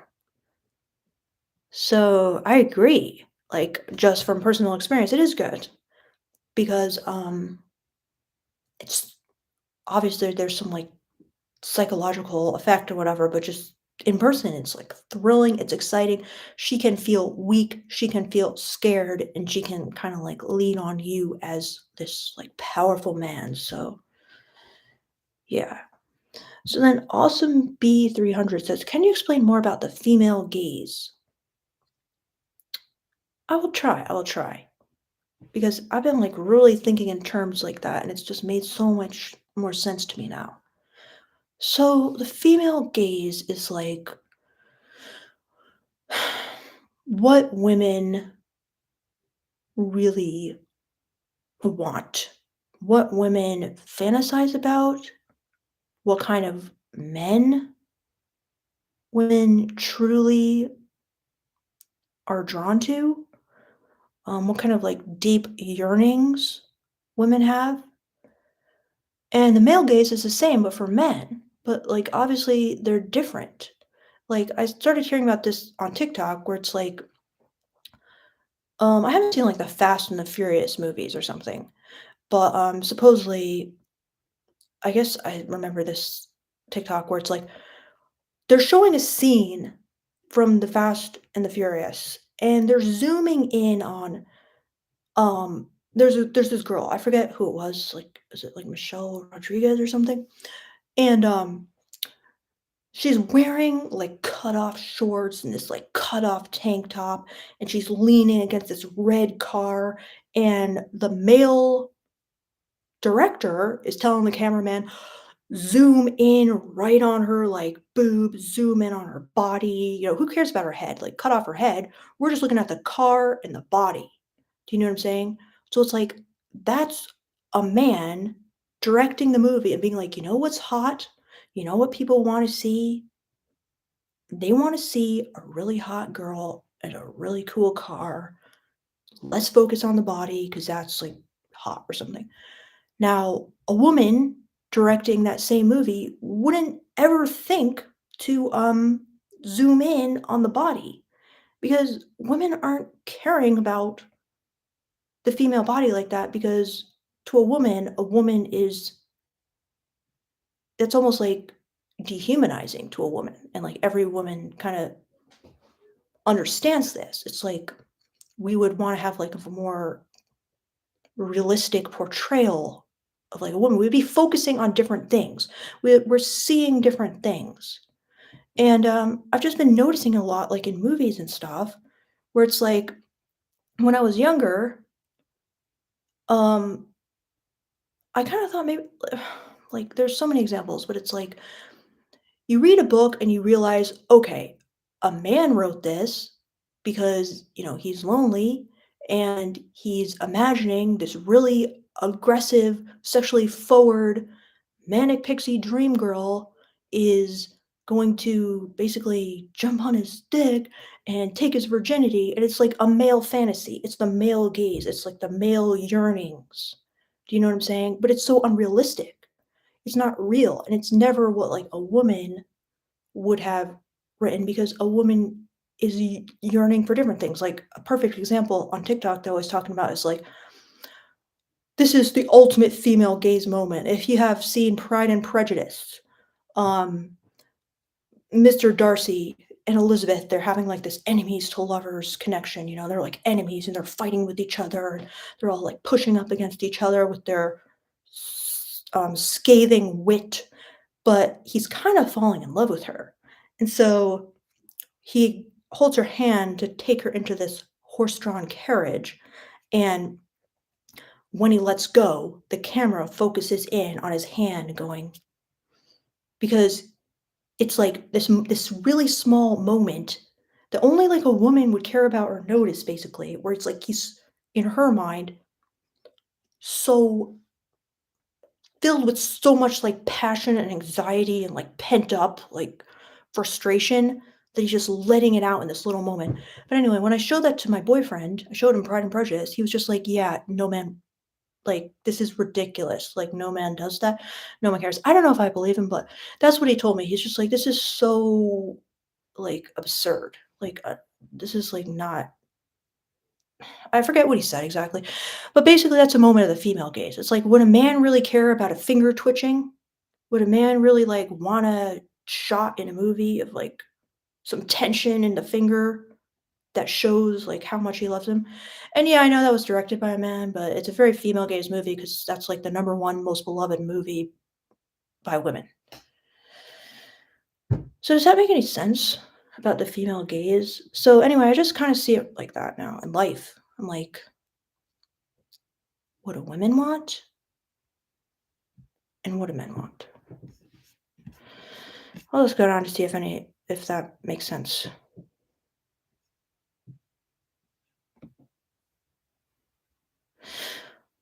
Um, okay, hopefully that makes sense.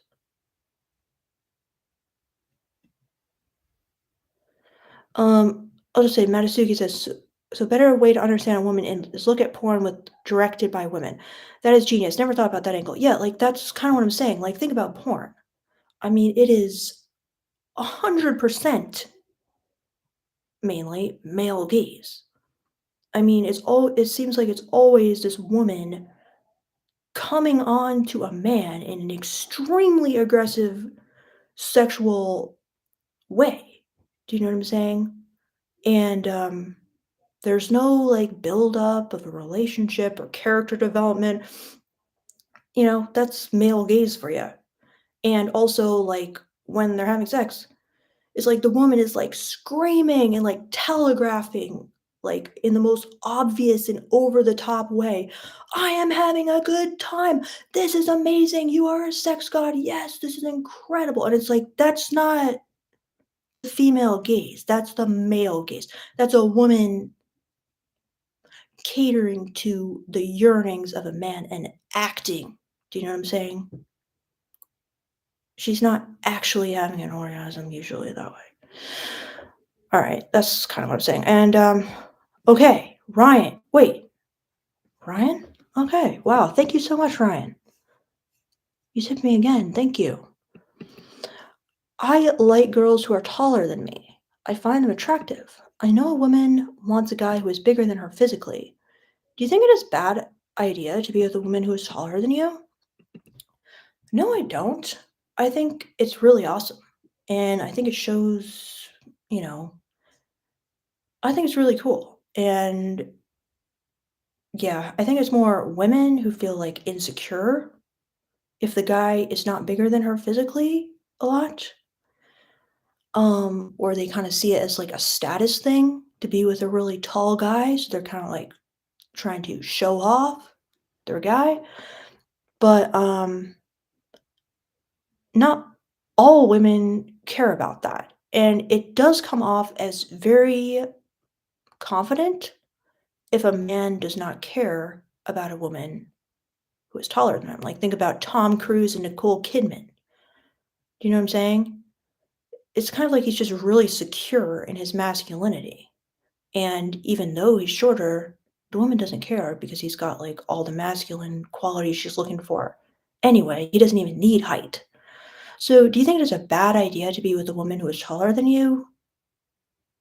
No, I don't. However, if the woman is like really insecure about being bigger than you, which some women are, or she actually wants a guy who is taller than her, and that's like really important to her, then yeah, but just make sure you're not, being with a woman like that, obviously. But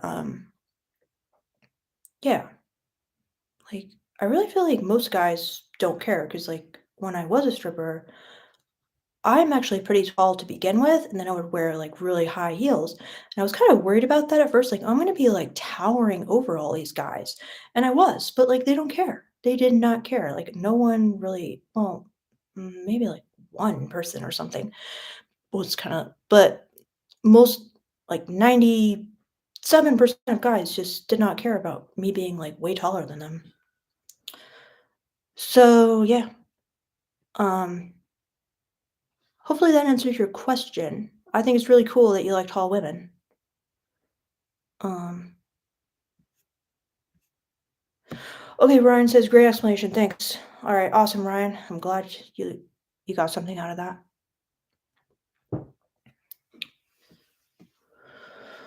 Victor Creed, men should be taller, period. I really don't agree with that, Victor.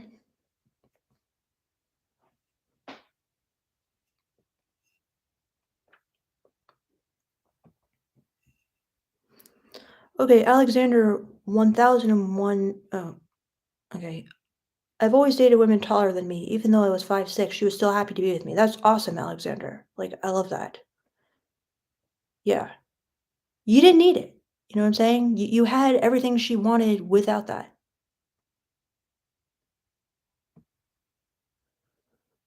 Um, so Victor Creed says, why don't you agree?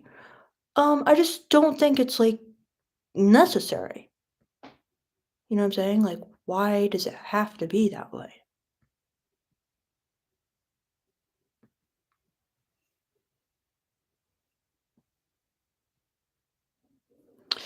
Okay.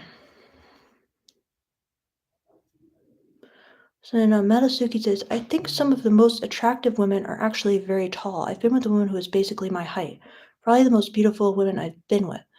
Yeah, like I agree. Like tall women, they're gorgeous.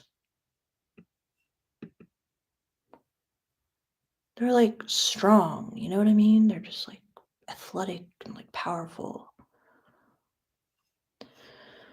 Oh gosh, the other side says, "How come you aren't answering my question? I'm really sorry, but like if you could just see from my side, there's so many questions coming so fast, so it's almost like I can't even find it. Like if I just go back to the top, then I can't see all the ones that are people are saying about what I'm talking about right now. So it's nothing against you, the other side.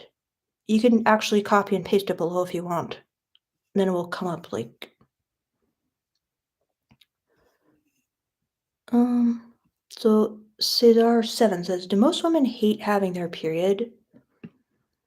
So, a lot of them do because it's very painful. Like, you know about cramps, right? Well, like some people have debilitating cramps where it's like severe pain. So, yeah.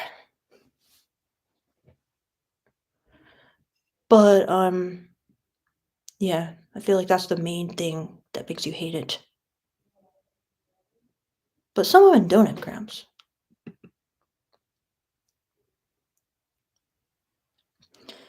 Yeah, Madison says, plus tall genetics mean we are going to create some tall kids. Don't be scared of us. Yes, I agree.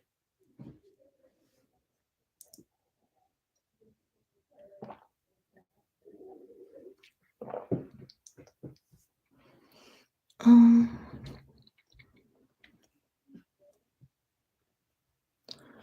Bender ABC says, women use words like height as an explanation after they are attracted by their masculinity. Yeah, I kind of know what you mean by that. Because, like, I feel like a lot of women are attracted to masculinity, but then when they're describing it to other people, they're just using the descriptors of, like, he's confident, tall. Yeah, like confident and tall, good looking. They kind of like use that as a stand in for masculinity a lot of times. Or they assume that guys who are like tall and good looking will be masculine when actually it has no, I don't know if it has some correlation, but it really has no effect. Like you could be tall and just effeminate, I guess, but people just give you that benefit of the doubt. But at the same time, I mean, I have to admit, height is a very powerful, kind of like primal thing for women. Like, you have to understand because a guy who's tall, he just immediately comes across as strong and intimidating to other men. And so it's kind of like if you're here for what I was saying about dangerous men, like it's just it gives you definitely an advantage. People just assume you're going to be kind of alpha or whatever, even if you have nothing else going for you.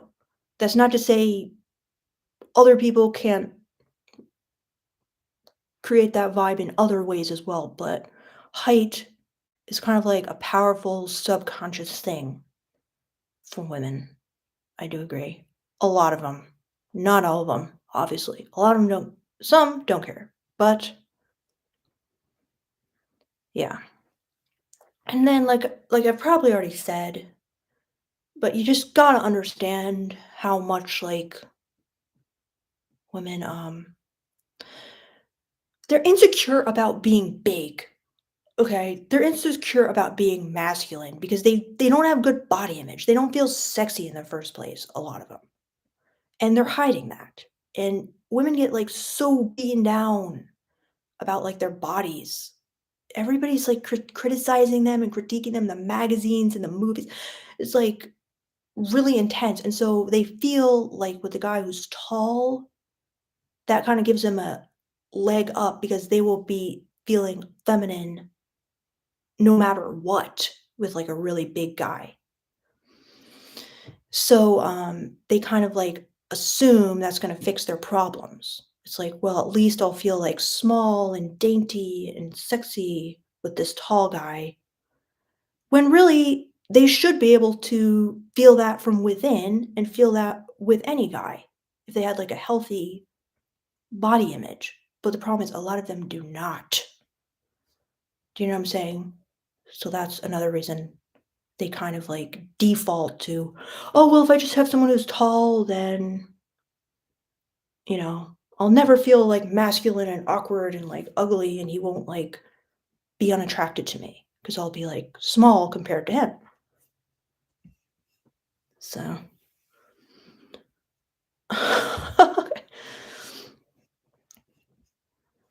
So Cesar 7 says, "Are veiny arms a turn on?" They are. They're, like, a huge thing for women. But, I've thought about that, and I feel like I was thinking about it. You know that runway concept, if you've seen that video? I was noticing that because it's like veiny arms. They're kind of like a let's say the runway is going from, like, 1 to 10, okay? I'd say veiny arms are like a 3 on the runway because you're on the runway, like, they're sexy, and it's still a sign of kind of, like, strength and, like, dominance, basically, but it's not an overt sign. Do you know what I'm saying? It's not like somebody, like, grabbing you, tying you up, throwing you down, and putting their dick in your face. Do you know what I'm saying? That's just too much all at once. Like, women like a kind of a subtler build up to that. And so I feel like veiny arms are kind of like that perfect you're getting on the runway where you're seeing just like a touch of that kind of like strength, power, and dominance that you're turned on by, but it's not like in your face. Do you know what I'm saying? It's not like you're seeing like everything up close. It's just a hint.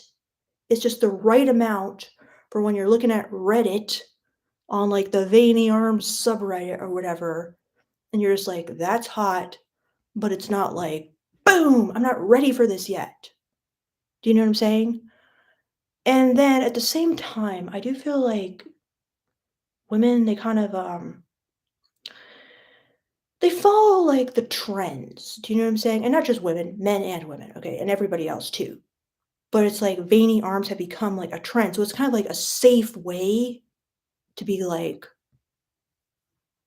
yeah, I find veiny arms attractive. Like, I'm safe, right? Because everyone else finds it as well. It's like dress with pockets. Oh my gosh, I love that this dress has pockets. At this point, everybody's just saying it because it's like safe to say it because it's literally been said 1 billion times on the internet before. So I feel like veiny arms are kind of like that. Like, oh, what are you attracted to? Oh, I don't know. I just really like veiny arms. It's like, yeah, you and every other woman. But yeah.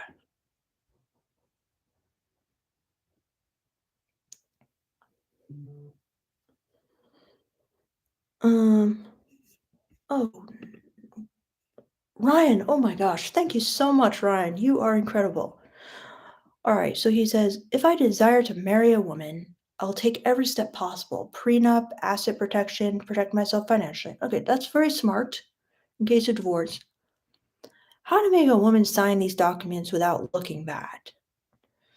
Okay, that's a really good question, but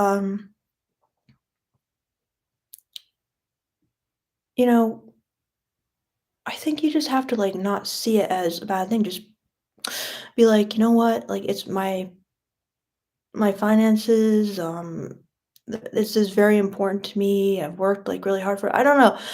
I'm not sure. You know, that guy, Ramit Sethi or whatever, like he's written this book, I Will Teach You to Be Rich. I will teach you to be rich. I know he talks about this because like he's like this financial guru and then he's like made millions and then he got married and he had to like talk to his wife about getting a prenup. Um, but I was kind of forgetting what he said. I was trying to remember, but really you should just go look up what he said because I know he has like a bunch of podcasts about this and stuff. Um, but yeah. So yeah, like I'm sure he'll have a much better explanation because he actually did it and he had like millions of assets to protect. So yeah, I would really recommend that. Look it up, like Ramit. I'll put his name in the comments. I've read his book. It's really good, actually.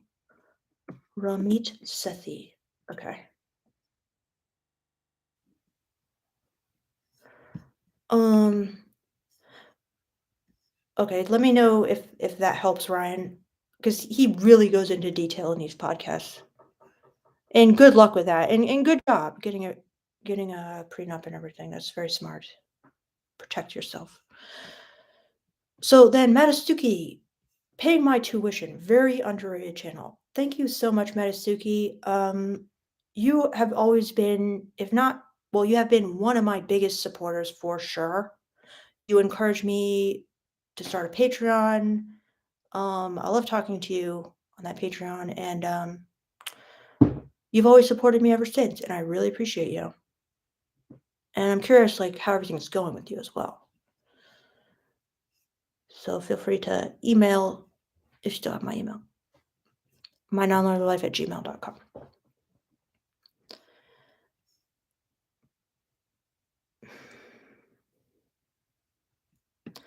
Okay, Antonio Simon. Any tips for a guy who really struggles with conversation? I just never know what to say to get one started and keep it going. I feel like I wouldn't be able to find someone because of this. Actually, I do have a tip for you, and I'm gonna write him in the comments, okay? It's a guy I found on TikTok, and I actually hired him as a coach for myself because I watched his 2 courses. I watched all his tips on TikTok, and I thought he was really good, and he's a social skills coach. And then he had this course, and it was, like, pretty cheap. It was, like, $10 or something, I think. So I'm like, "Alright, let me just get this course because I was just feeling like I really need to know what he says. And the topic of the course was how to never run out of things to say, basically, in conversation. And, like, this guy, I think he's really genius because, like, he broke it down on such a basic level that at first I was kind of like, I can have a conversation with people. I'm not like, and he said like most of his clients were like engineers who just really struggle with social skills. So I'm like, well, that's not me. But then when I listened to it, I'm like, these tips are gold because he broke it down to such like the foundations that it helped me so much. So I'm like, he said he offered like a free coaching session. So I got it with him and it was so good. Um, so yeah, I haven't had like the next sessions yet, but basically the first thing he told me we should work on is how to he said like kind of what's your issues? I'm like, I was explaining, he was like, okay, well, I think what you're saying is first thing we should work on is how to never run out of things to say. Because like you still kind of feel like you sometimes run out of things to say. I'm like, yeah, I guess you're right. Anyway, he gave me some like incredible tips. So I am going to tell you his name. Check him out on TikTok. He has like a ton of content for free. Um, it's as social shortcuts, and his name is Ryan. It's really good. So like he taught me some really good tips that I had no idea about. Like for example, he was saying when you like one thing he was saying is open-ended versus closed-ended questions. It's like a really important tip because it's like I always ask people yes no questions. And he's saying instead of saying like do you like uh do you like pizza? You could say something like what are your thoughts on pizza? If you say ask someone do you like pizza, they just say uh no. Conversation over basically unless they're like really interested in talking to you. Whereas if you say something like what are your thoughts on pizza or um stuff like that, they have to kinda answer with more details. "Oh, well, yeah, pizza's okay, I guess. Yeah, it's, like, not too bad." So that's just one tip, and then, like, another tip I learned from it is, like, when you respond to someone in conversation, make sure to respond with, like, 4 points relating to, like, different topics so that you give people stuff to work with. And, like, that's something I didn't really do a lot because I kind of just kinda, like, nervous about, like, opening up and sharing a lot, surprisingly. I guess that doesn't really seem too accurate now I'm doing these lives. But a lot of times I'll just have a tendency to like give, you know, be hesitant to like open up to strangers or whatever. But all these little things can kind of help you have better conversations. And I'm like, yeah, I actually really agree with that. Like, why didn't I learn that before? And he has a ton of tips like that. So he's good, like really good, my opinion. Ryan says, man, I suck at talking to people. Like, I Kinda do too, at times. Sometimes I'm good, sometimes I'm bad, so yeah. Is he the British guy on TikTok? Yeah, he's British. So anyway, hopefully you check him out. And yeah, there's so many other good tips I got from him.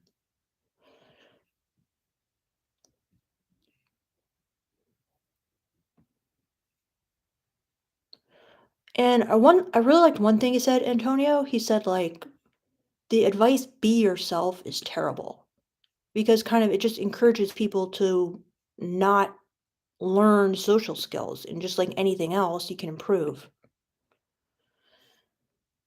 But yeah, he gave a much better explanation of that.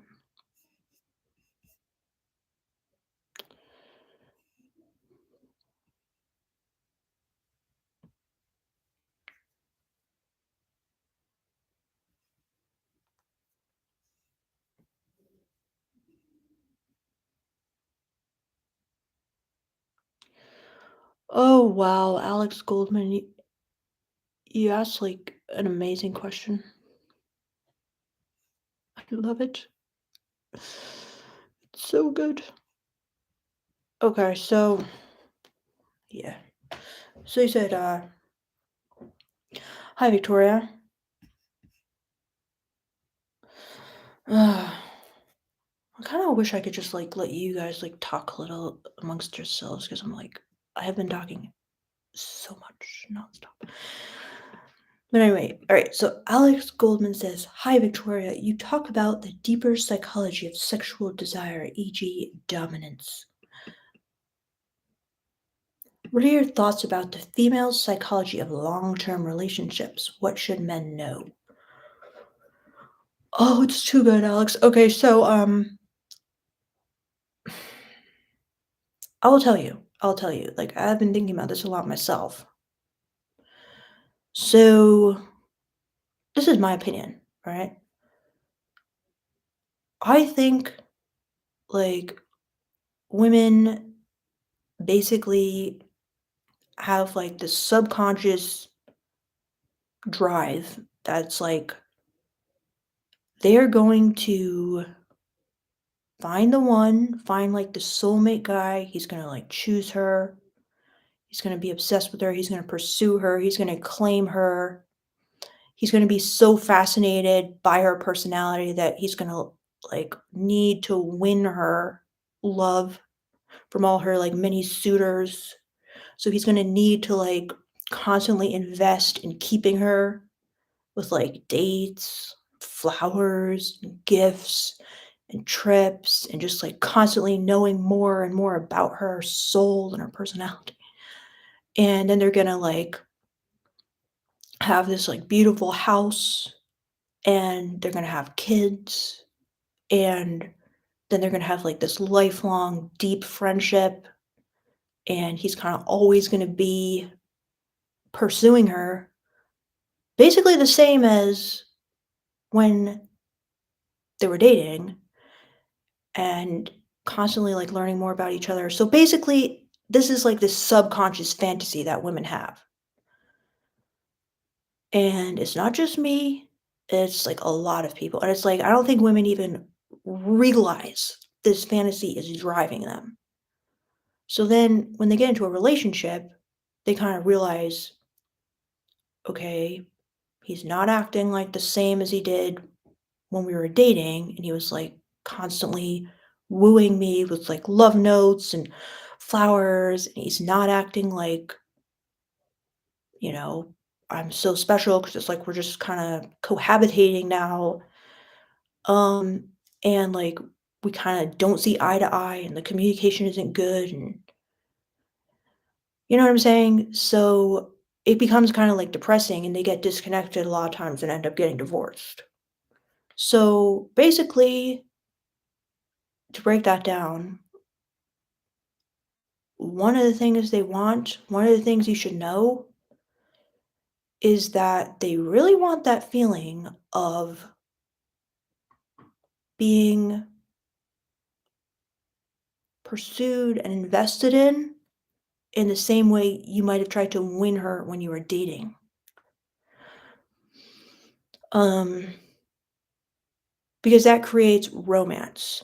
That creates this deep feeling of the fantasy, still keeping the flame of that fantasy alive, of kind of like this, I've called it before, dark monogamy, or this dream of like you're the wife and he's the strong male husband who you so respect and admire.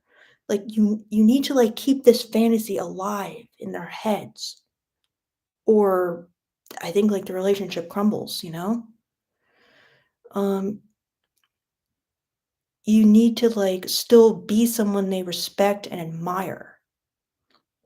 Like someone they still want to submit to in a way. Like someone they still feel like is worth devoting themselves to. So that's important. So basically, it's like kind of like the principles from the dating stage has to continue into the relationship, where I feel like a lot of men don't really see it that way because they're like, okay, good. Now I have like my sex partner here, and we can just act like true bros chilling and like watching TV. And meanwhile, like the woman is like crumbling inside because she's like, where is the romance? Where is this fantasy that I've like sacrificed myself for in a way? Um, yeah. And then like for me, I just know that like feeling understood and like communicating well and like arguments is make or break. Because if I end up feeling like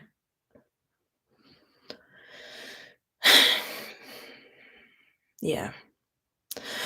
Well, anyway, did that help, Alex Goldman? Like, I don't know. I want to like think about that question because maybe there's a better way I could answer it, but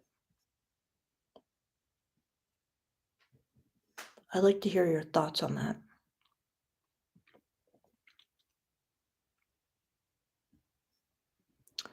So Link 111 says Victoria is speaking from a certain type of woman, how she sees things. Compared to younger women out there calling themselves boss bitches, that group, they're not the same at all. You know, I definitely did a lot of like boss bitching stuff. Like I completely understand the mindset of like boss bitches, and I don't think it's too far from my attitude. It's I kind of talked about in the mask video. It's just a way that women like hype themselves up and kind of like steal their confidence. Do you know what I'm saying? Like steal as in like STEEL. Like just they kind of put their game face on, give themselves like a pep talk, and they go out and they're like, my confidence is going to be airtight. And if anyone approaches me on the street with a microphone and tells me I'm not a 10, I'm going to say, yes, I am a 10. I'm a boss bitch. So I understand the mentality. It's very common. I don't think it's very far from like my mentality either.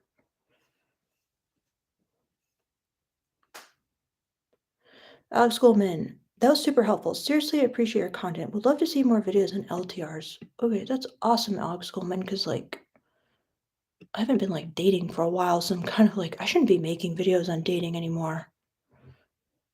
But a lot of guys will just tell me like, um, they'll basically just say, this is all like relationship stuff. How do I even like get to a date? So I'm like, yeah, that's a good point. Like these, a lot of people, this doesn't even apply to them. Like they're not even getting to step one, let alone step five. So, but yeah, I'm interested in that too. So,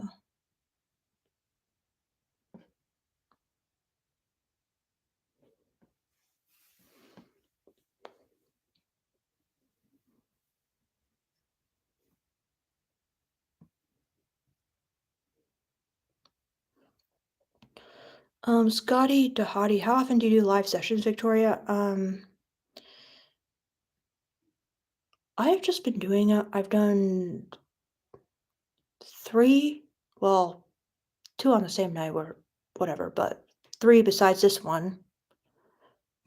And I have been doing them a lot lately because I am bored and you guys are entertaining me a lot. Um,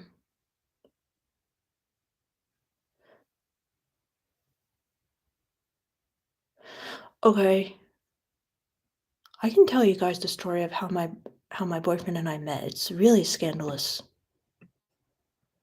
if you want to hear it. That was Matasuki's question. Um,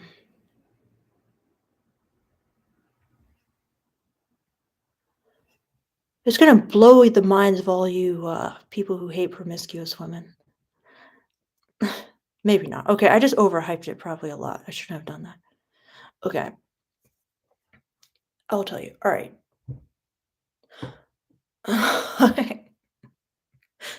I'm picturing that Michael Jackson like popcorn emoji thing. Okay. All right. Sorry, Samuel Williams. I'll try to look for yours after. All right. Okay. I'll tell you the story because now I have. Okay. Nice. All right. So basically, I was in Las Vegas going to a pole convention because I was into pole dancing. Okay. And I was a stripper at the time, and I was like, I want to work at a Vegas strip club. So,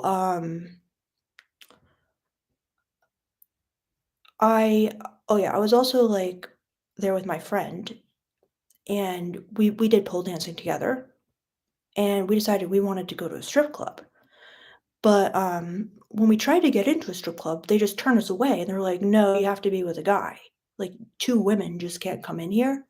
Because I think they might have thought we were like sex workers, and so they did not want us to like use that as our hunting grounds for, like, customers, like, taking business away from the club and the strippers, I guess.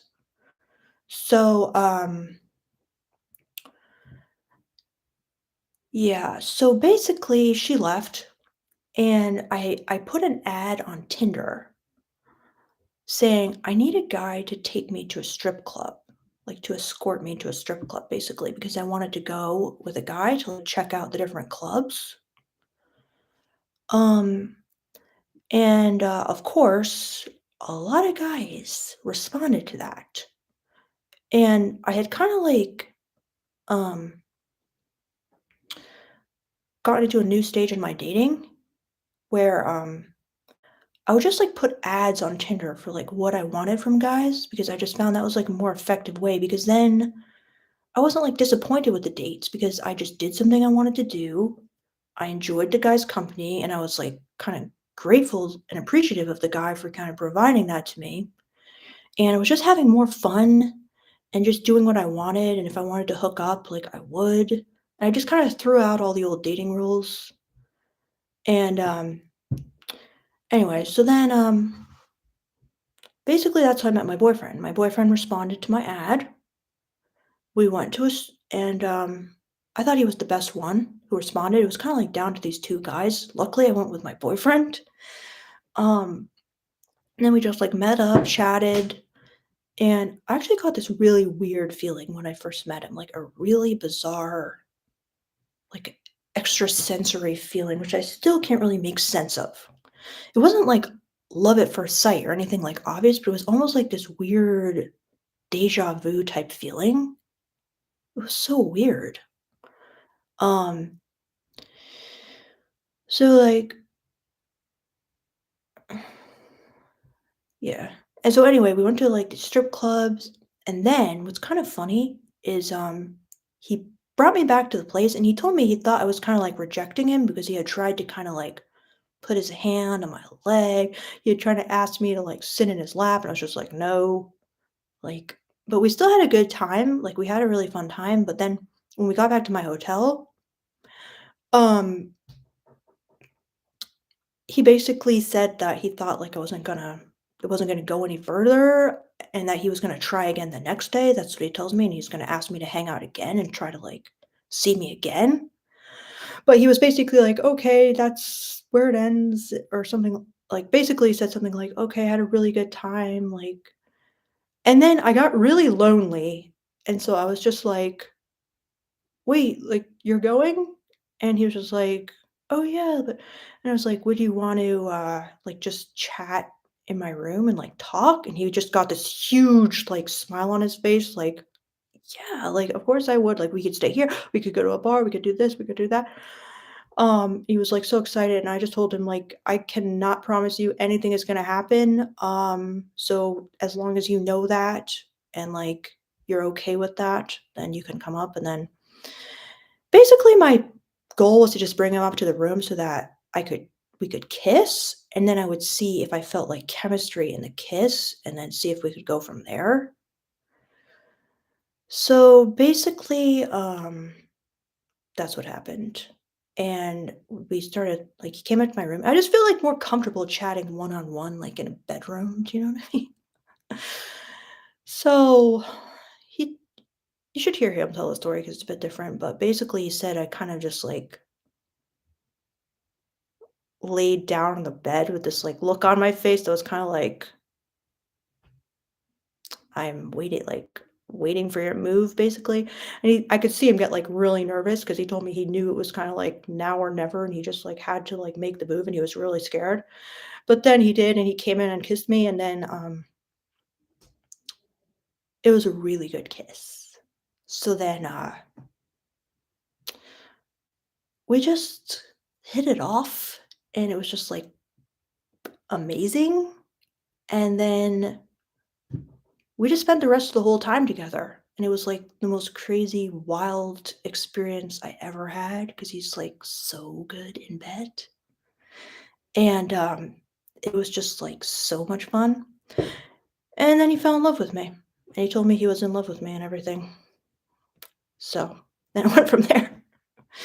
Yeah, and I was, like, horrified that he had said he loved me so soon, but he kind of explained that, yeah, like, his grandma had died and that he was just gonna tell people he loved them. So that's the story. I'm, like, sweating now. 'Cause I'm embarrassed. So then Matasuki says, "Oh, the reverse psychology trick. JK, lol. I think that's actually very romantic and not that promiscuous. That was honest." Yeah, well, at that point, I was promiscuous, and I was just hooking up with whoever I wanted to hook up with and having fun. Um, raw food writer, no means yes. No, I don't agree with that raw food writer because I do not support that saying at all. But I'm glad you were just kidding about that. Um, like Gergsy says, "You were ready to begin a relationship?" No, like I didn't want to be in a relationship with him after that because he lived in Vegas. So I just went back and I was just like kind of thinking, yeah, whatever. Like I had a great time with that guy, but like he's kind of like he thinks he's in love with me. Like he probably just wants to hook up with me again. Like I don't know what his deal is, but then he just kept pursuing me. I kept kind of rejecting him. He kept saying, "Can I come visit you in New York?" I kept saying no, basically. But he just kinda stayed in my life, like, always kind of making it known he was interested, and eventually I agreed to just meet him for lunch in New York City one day, and then we just, like, hit it off again, and from there, it was just, like, undeniable, like, so we just kinda were, like, together ever since after that.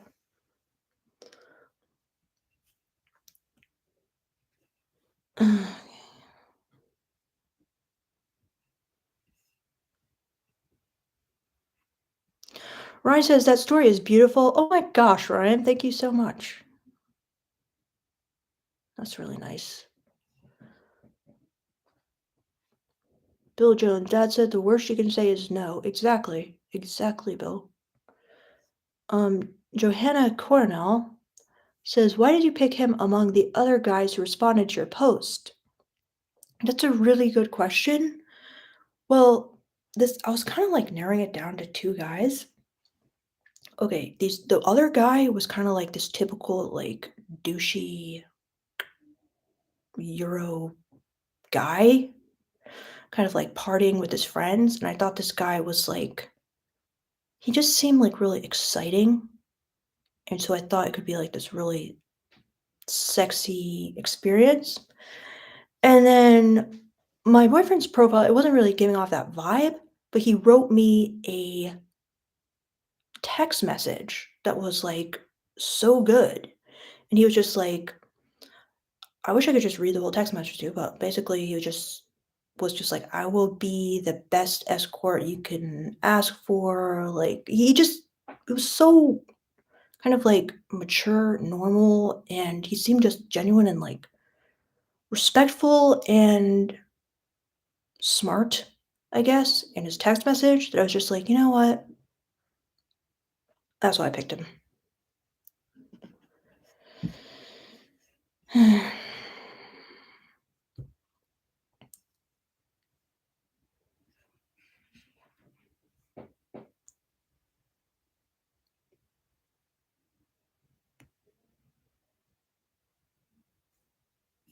Gergsy says, "Oh, so you realized that your options were diminishing? I don't really see how that makes sense because at that time they were not diminishing. They were quite numerous. I was still a stripper. I was still getting hit on all the time, every night and during the day on the Uber rides home. Like, so no, I don't really feel they were diminishing at that time."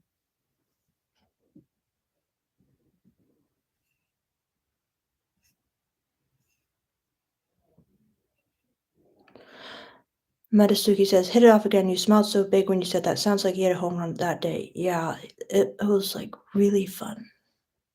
Really fun. Rohit Collins says, "Were you really a stripper?" Yeah.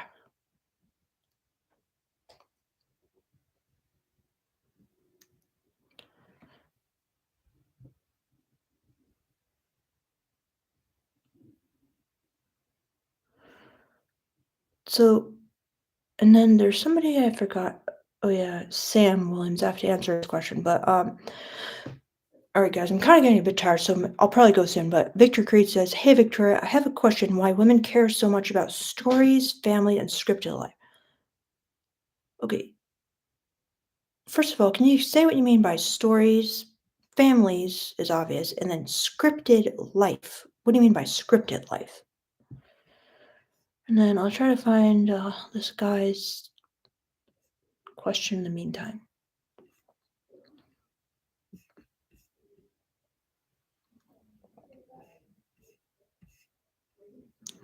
Okay, so Sam L. Williams says, "How would a guy who's a virgin go about getting more experience without paying for a sex worker?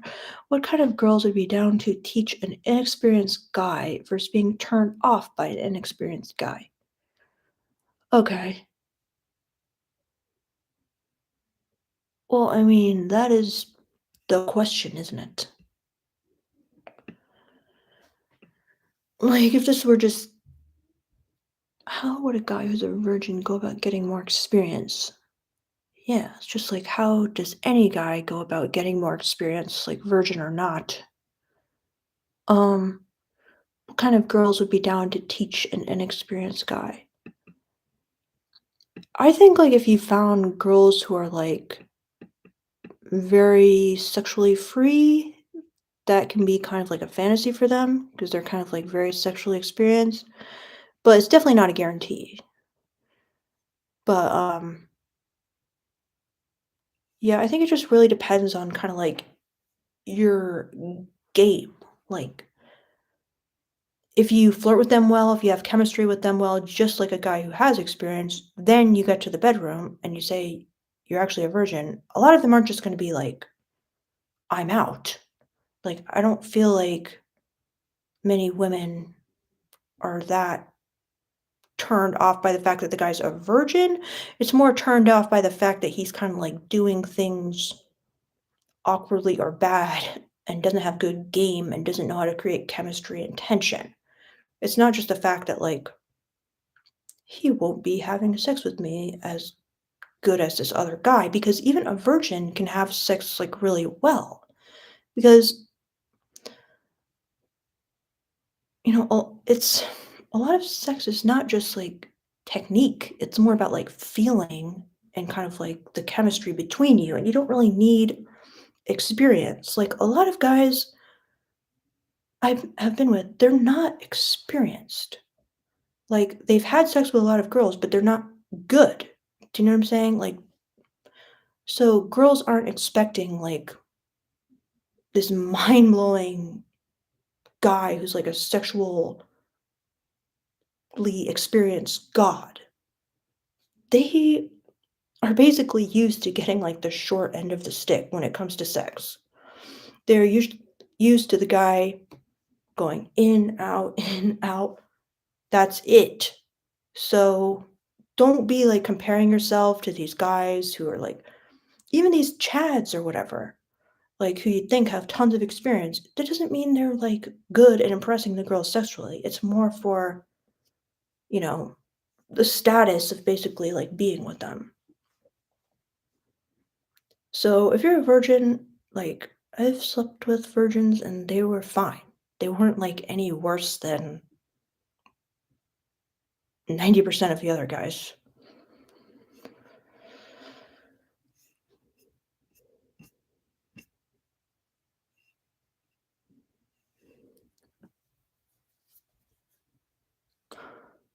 Ryan.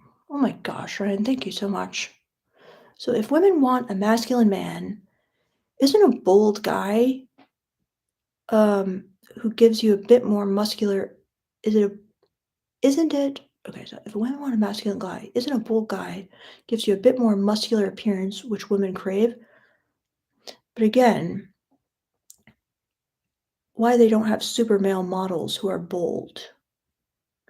All right, Ryan, can you so if a woman wants a masculine man, are you saying isn't a bold guy who is more muscular like what women would want? No, because masculinity is not just about or the things that women find like sexually attractive, I should say, which I'm calling masculinity, isn't a isn't just being bold and it's not just being muscular. Those are two things that can definitely help, but it is not everything. And then he says, why they don't have super male models who are bold. Okay, I see what you're saying. Like, why aren't like male models kind of like muscular and kind of bold? Yeah, that's an interesting question. Well, as they say, the fashion industry is run by like a lot of gay men. So, it's not really like run by what women are sexually attracted to. But if you look at like male strippers, on the other hand, I do think that like being bold and muscular is what like male strippers give off. But yeah, like supermodels, I feel like supermodels give off like a more, I guess, like luxury, like rich, elegant man vibe most of the time. I'm not really sure why that is, but I mean, that is an attractive type to women as well. So, did I get your question, Ryan? But I mean, like on TikTok, you will see a lot of guys with like a big following who are kind of like masculine looking and bold. Like you will see kind of like these rough, like mountain men types who have like a big female following. But there's a lot of types that women are attracted to, is the thing. Like I've seen a lot of men with big followings who are attracted for other reasons. So that's kind of the interesting thing. It's like,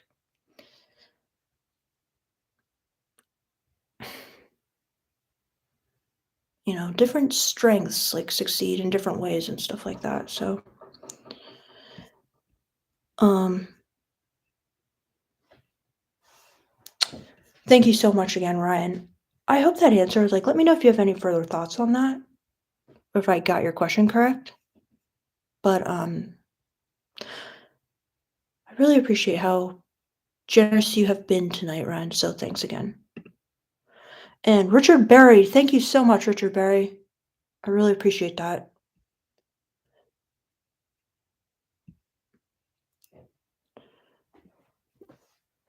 Was there any reason for that, Richard Berry, or, please let me know in the comments, but I really appreciate that.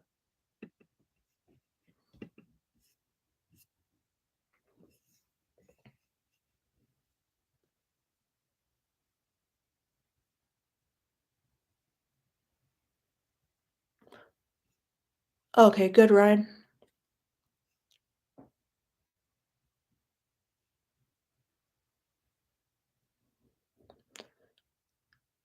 Tostitos Fritos. One of the biggest problems is that guys are using blanket statements on women, believing that they are a hive mind or a species of animal that are all the same.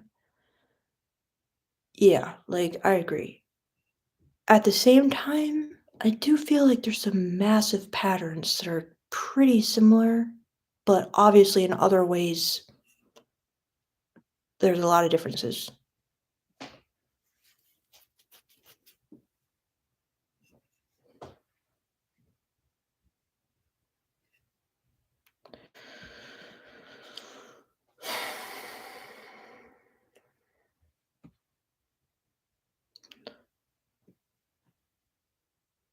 Oh, Bill Jones, that's really interesting. Ryan, in fashion, it's about clothes and an average size 42 chest. Huh, I didn't know that.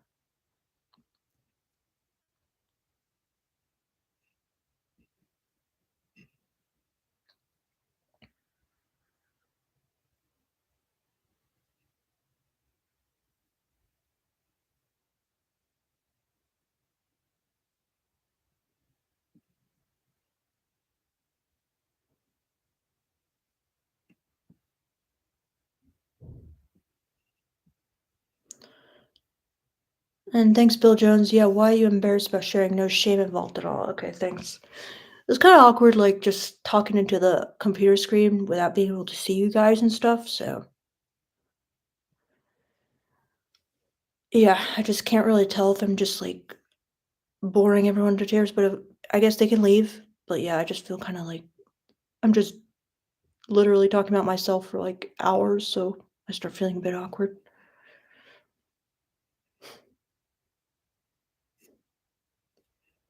Oh, wow. Okay, Richard Berry. I'm still in love with the mother of my son. We have been separated for 2 years now, but I can't seem to move on. Oh, wow. Richard, in a way that's like really romantic, but I'm sure it's like kind of devastating because it seems like maybe she has moved on and you can't move on. But you're still, so you're only separated, you're not divorced. So do you think there's like a chance of getting back together, or is she just like totally like checked out emotionally? And also, I'm kind of curious. I don't know if like you feel comfortable sharing, but what was the reason that you guys separated?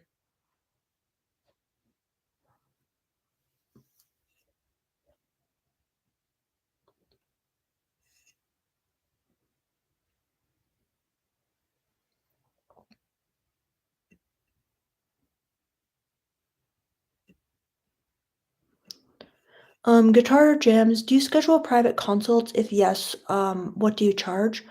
I charge $60 an hour, and I do, but we usually go over, so yeah, it's not like exactly an hour usually, unless you want it to be.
So Jonathan Bryant, I noticed you keep asking, like, are some guys not meant to be in a relationship?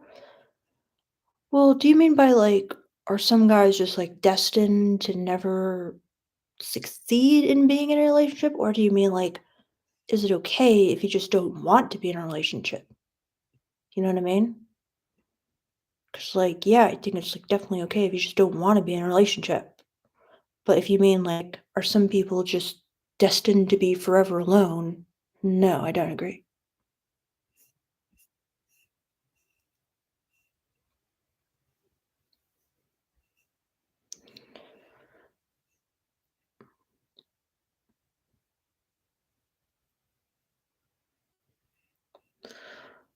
Bender ABC, do you bring Beardo on again? Like, I want to bring him on. Like, I was thinking, if he called, I could like put him on speaker. He could like answer questions with me.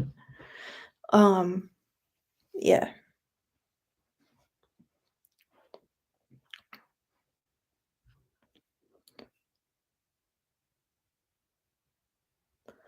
Tostitos Frito says, I agree with you that there are patterns. I would say also many guys who are struggling haven't emotionally matured yet and struggle to be empathetic and read social cues due to lack of exposure.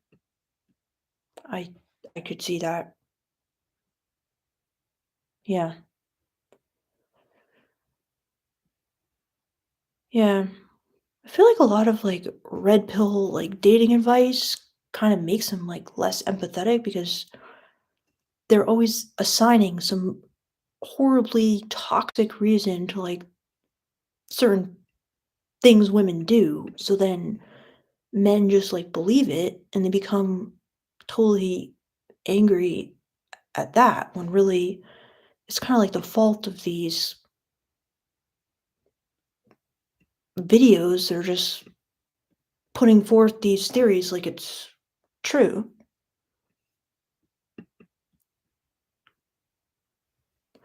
Okay, Matsuki says, "Let's call in next time. It will make it seem like a conversation." Okay, how do I do that? That's kind of what I would like to do. That'd be awesome. But how do I let you guys call in? Because like I agree, that'd be a lot better if I had like I'm not just talking. But I don't see like a way to do that yet.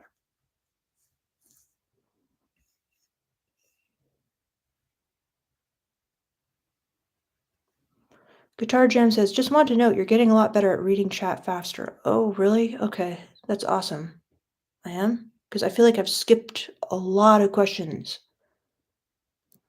But, now I'm just kinda, like, reading the ones at the bottom and just kinda forgetting the ones at the top.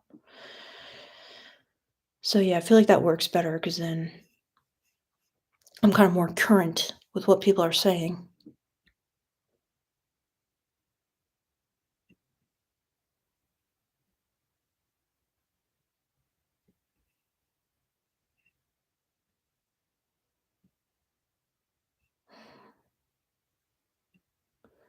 Mentor ABC said, "Would be interesting for men on how you feel around Beardo."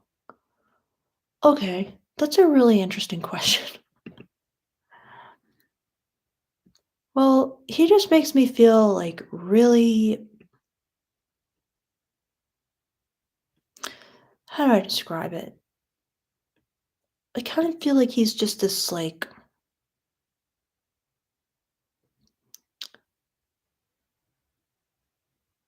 what's the word I'm looking for? It's kind of like this powerhouse, this almost like exotic creature in a way that's just kind of this like this like bundle of masculinity. Do you know what I mean? And like when he's around in the house, it's almost like impossible for me to concentrate because it's like well, he tells me that he feels the same way, but it's just I just feel like really drawn to him. Like it's just kind of this black hole. It's like sucking me like in all the time. And he just seems like really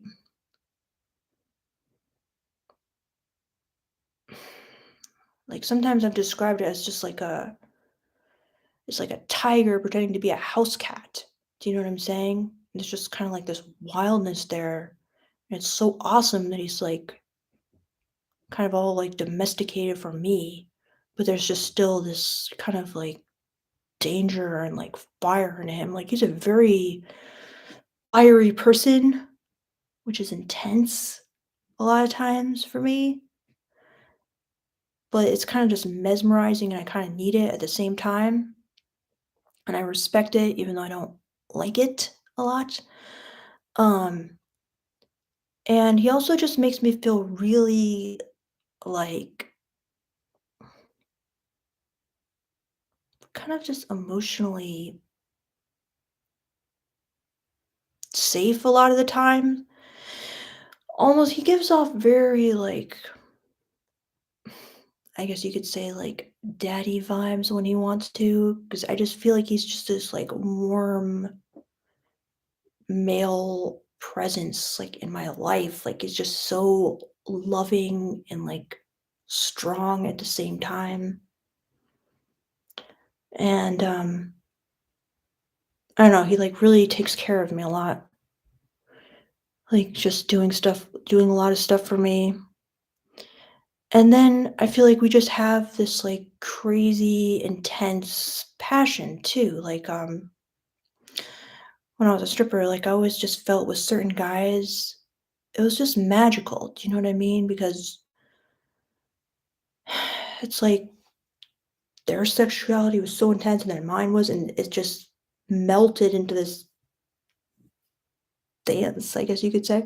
So it's just so much fun, I guess, like when we, I don't know, have sex, because it's just like he's like really creative sexually, and so am I. And so it's just always like really like funny and fun and creatively stimulating and deep and wild, and I don't know, it's really cool. And then also he's just so smart and I just like really respect him a lot. And so it's just so fun, like anytime I want to talk about something, like he just has the best take and just understands it perfectly. So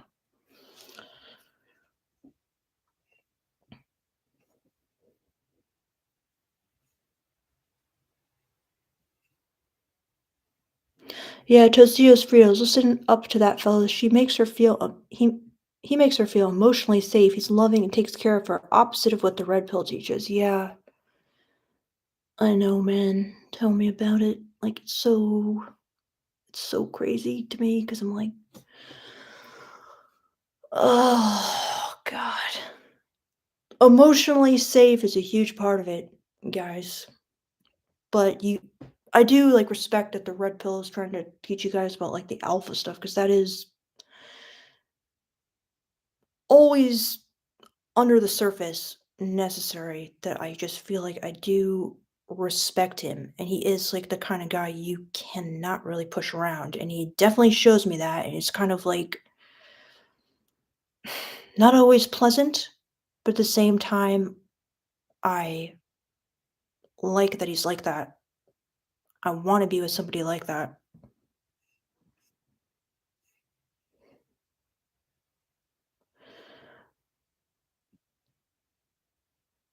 Um Vincent, like, what is the biggest problem with the red pill? Where slash how are they missing the mark? So as I kind of said in another live, like, I don't really fully understand like the total spectrum of red pill. Do you know what I'm saying? But I do just get like a ton of red pill supporters on my channel, and they've got a lot of bizarre beliefs, and they're very married to like certain bizarre attitudes at times. So yeah, I mean, Vincent, what do you think like, how do you define the red pill, and what would you say, like, the main tenets of the red pill are?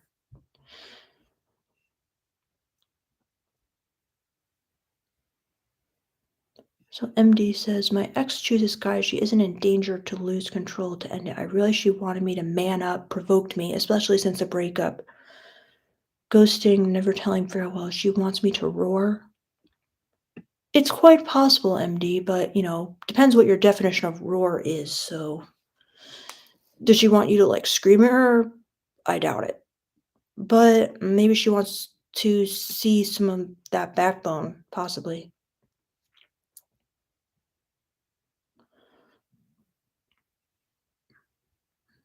Thanks, Bill Jones. Yeah, Widow's Peak. Thanks. So Tostitos Frito says, things I agree about the red pill is teaches to have standards for yourself. Be assertive, be strong, be confident, believe in yourself. Yeah, and I agree. That's really important. So I like that then. Resolve says, hey, one of your videos you have mentioned that it is attractive for a woman when a man is objectifying slash craves her. Yes, Resolve. I think that is very, very important. And that is like one of the big things actually in my relationship that I find really attractive about my boyfriend is that he like gives me constant, I guess I didn't mention this, but like constant feeling of like that he just craves me. And it's incredible. And he gives me this constant feeling of just like looking at my body and being like wowed and amazed, and I feel hot. So yeah, that's what objectifying and craving her does for her. And my boyfriend is like over the top with it. Like it's constant, which I love.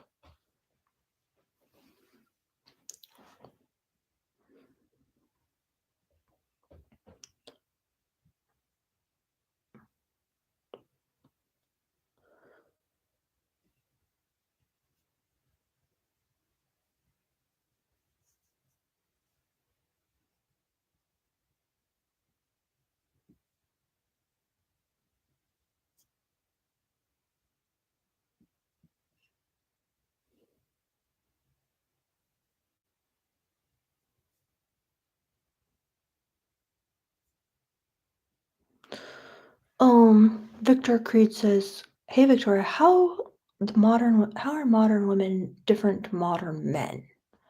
I think they are less different now. Maybe that's reducing the attraction to each other.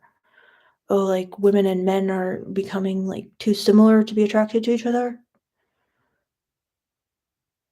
Um, I know a lot of women say that, like, "Oh, where are all the good men these days?" and stuff, but I don't really feel like that. Like, I feel like there's a lot of masculine men around.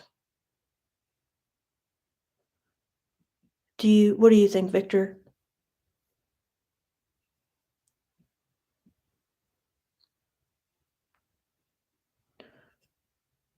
Inez Lenoir, why were you on your guard when you first met your boyfriend? Well, by that time, I just knew that I couldn't like really believe anything guys said. I just assumed they wanted to hook up and that was it. Um, so I just like didn't trust them at all because I guess it was kind of my own fault because like I had just been kind of like heartbroken a lot in my dating life. So I just stopped trying to find any kind of like connection. I just started focusing on doing what I wanted, having sex when I wanted to, and just having fun and getting what I needed out of dating.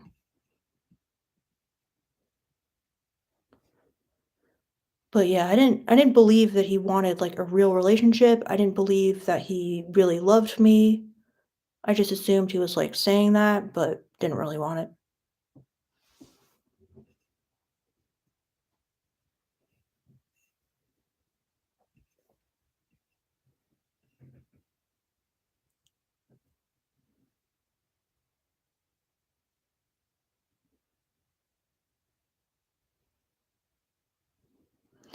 Sam L. Williams says, "Can you make a move on a girl that you have known for 4 years, or is that too late? Are you basically in the friend zone at that point with no chance of getting out?" No. You're in the friend zone because you haven't made a move. So it is not too late. You can still make a move. In fact, it would kind of be exciting in a way at that point, in my opinion. If this guy you've known for 4 years, all of a sudden, like things started heating up, be pretty interesting. She might reject you, and then your friendship might be over, but it is definitely never too late to make a move.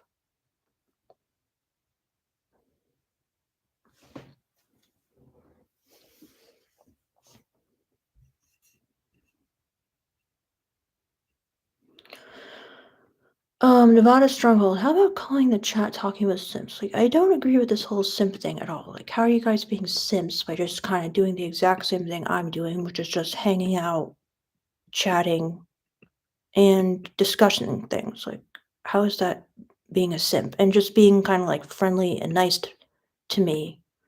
There's no problem with that. That's actually just normal friendly behavior.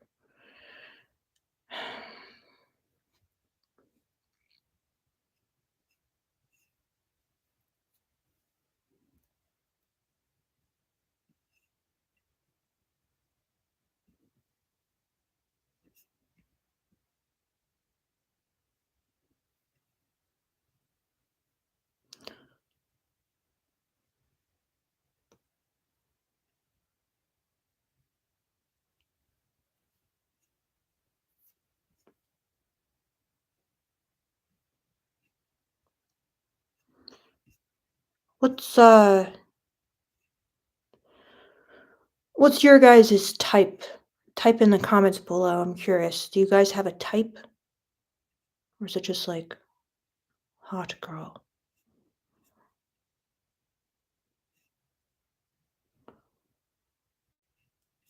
I'm just reading some of these questions from before.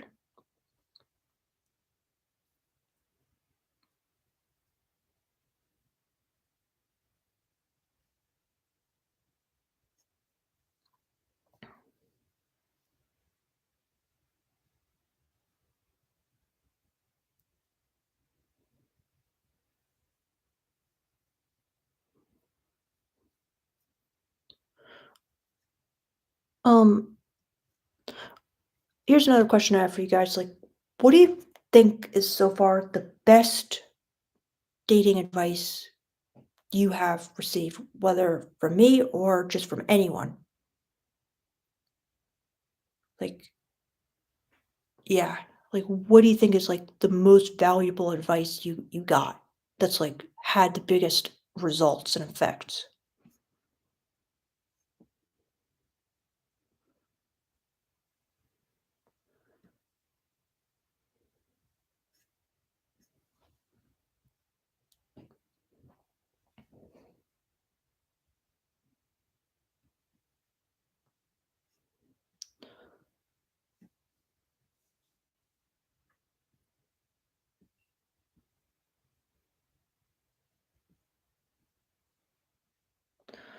Um, Joanna, are you a girl?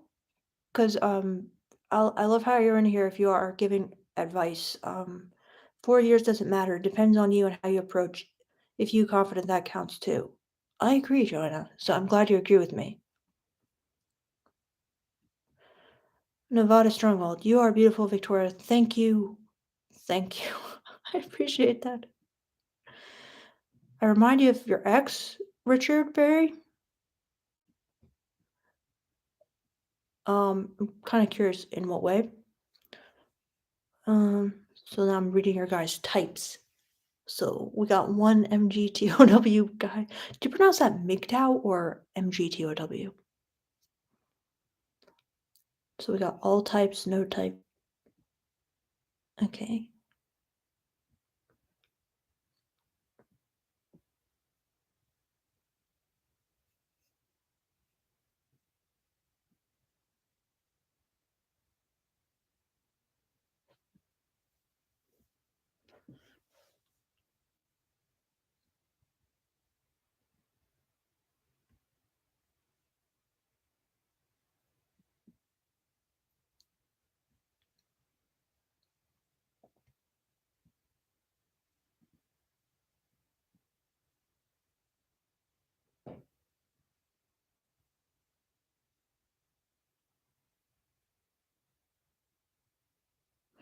Okay, now I'm on to the best advice. All right, thanks guys for putting that in the comments.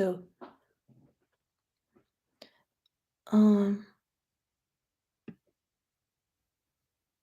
so I'll just read them out, I guess, because maybe some people aren't reading this chat. So be strong and build a good home. So Nevada Stronghold says, be strong and build a good home life with hobbies, and females will be attracted to you. Bill Jones says, try and convince a tatted woman.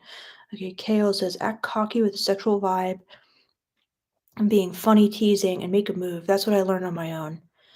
KO, I have to agree with you on that. All of that is so good. And then Nevada Stronghold, be strong and build a good home life with hobbies. Yeah, that's good advice too. I agree. So, um, so then Inez says, flirting with your eyes without saying a word. Some people do that like quite well, I have to admit. Bill Jones. Okay. Matasuki, don't act, become. Yeah, that's really good. That is great. I like that. Very, very zen too. Um, Inez, you need to attract, not chase. Well, if you can attract, I agree. That's the best way. However, yeah, I guess when you start chasing, your odds maybe definitely aren't as good as if you're just attracting, that's for sure. Um, okay. So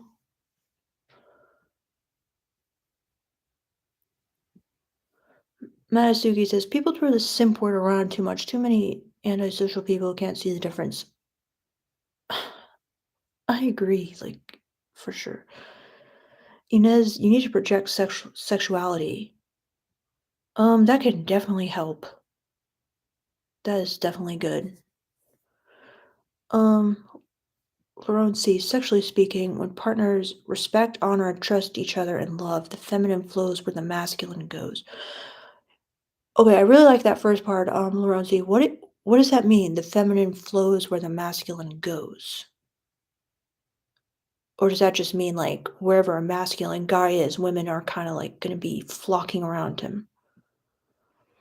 And then Guitar James says, can't say for best advice, but worst advice is just be yourself. Clearly, that doesn't work. Gotta evolve and take risks, be around new people, and embrace change. Yeah, for sure. Just be yourself. Just crap advice in general. People try to give me that advice all myself, because I've told you guys I used to struggle really bad with social anxiety. Now I'd say I'm just shy sometimes. So people tell people tell me that all the time. Oh, just be yourself. No, no, no, no, no. You do not understand. Yeah, terrible. Brett Kelly says, remember, there are about 8 billion people in the world. Indeed, plenty of fish in the sea. Um, One time I told that to my brother, and he was like maybe 5 years old, and he had this crush on another little girl. And I told him, and oh yeah, the parents of the girl told him he couldn't talk to her anymore. And he was, like, really crushed, and I told him plenty of fish in the sea, and he got so mad at me, and I just remember laughing because 'cause I'm like, "Yeah, that's like a everybody hates to be told that when you're heartbroken for sure, even a 5-year-old." So, Matsuki's type is simple, not do high maintenance. Many women are my type. That's good, you got a wide selection to choose from. Inez, to be authentic, be real. And Tostitos Frito says the best teacher's experience. Get out there and talk to people, learn about different cultures and experiences, and you will expand your own. I definitely agree. Best teacher is experience. Yeah, totally.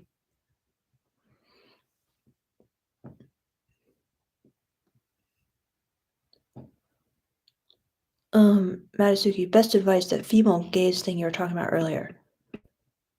Really? Okay, I'm really glad you like that because I didn't know if um I didn't feel like people wrote any commentary, so I didn't know if that was helpful or not. So I'm really glad you thought that was helpful because it's really helpful for me. Like, I just see it everywhere, And in kind of one of my latest videos, I was kind of referring to it as now what I'm calling male sexuality and female sexuality, and what I'm calling the casual matrix, which is male sexuality, and the relationship matrix, which is female sexuality.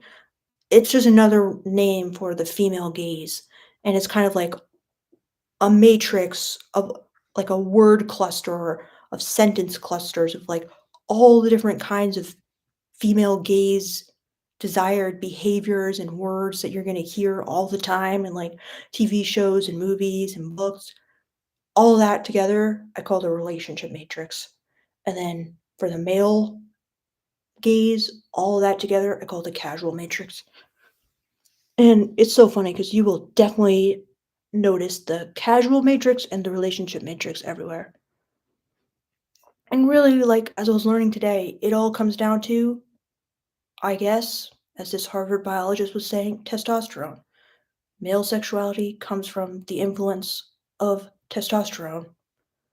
Um, and that creates very reliably, cross culturally, throughout the ages, the same male sexuality behavior.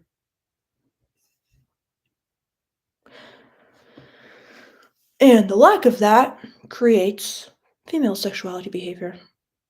And basically, like I was saying before, she was saying that it's because men are primed with testosterone for mating behavior, the most successful mating strategies for them, and women are don't have that because they need to basically be calm and safe in order to raise the offspring.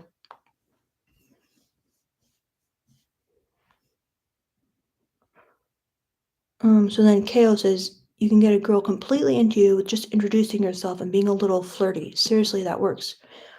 KO, I agree with you, yes.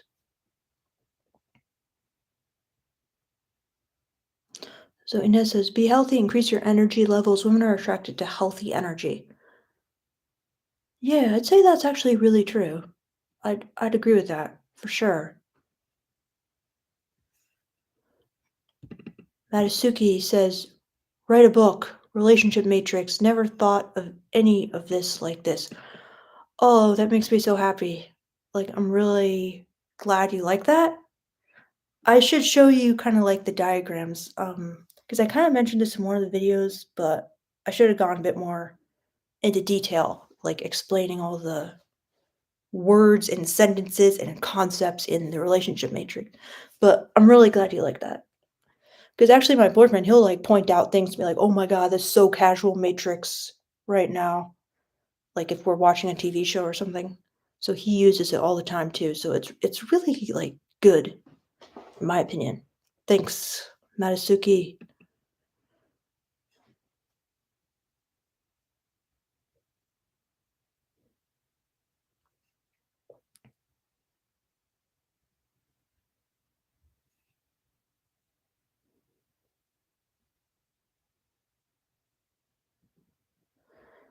Um,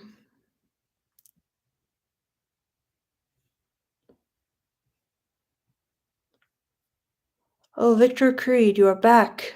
Welcome back to the longest live ever. All right, bye, Nicholas Blackiston.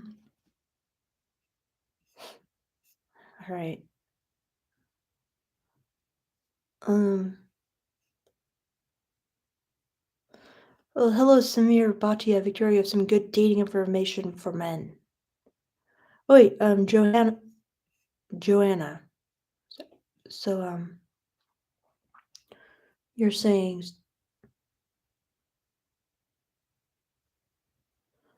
some good advice there. Okay. Well, guys, this is like okay. Guys, I have to go. Yeah, sorry guys, but this was so awesome chatting with you. And thank you for hanging out with me. thank you for tipping me, and thank you for your support.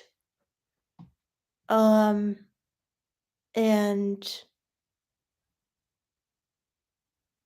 thanks for just like listening to me talk. Um, and then Richard Berry, Victoria, do you do online dating advice one on one? I do. Please email me, Richard Berry, my life at gmail.com. And I would love to do one on one advice because I really do enjoy that a lot. And I really like getting to know you guys like one on one. And yeah, I can give you all the details for like a coaching session and we can talk about whatever you want. So yeah, and that goes for everyone. You can always email me there. All right, guys. Thank you all once again and hopefully we'll see each other again. Bye.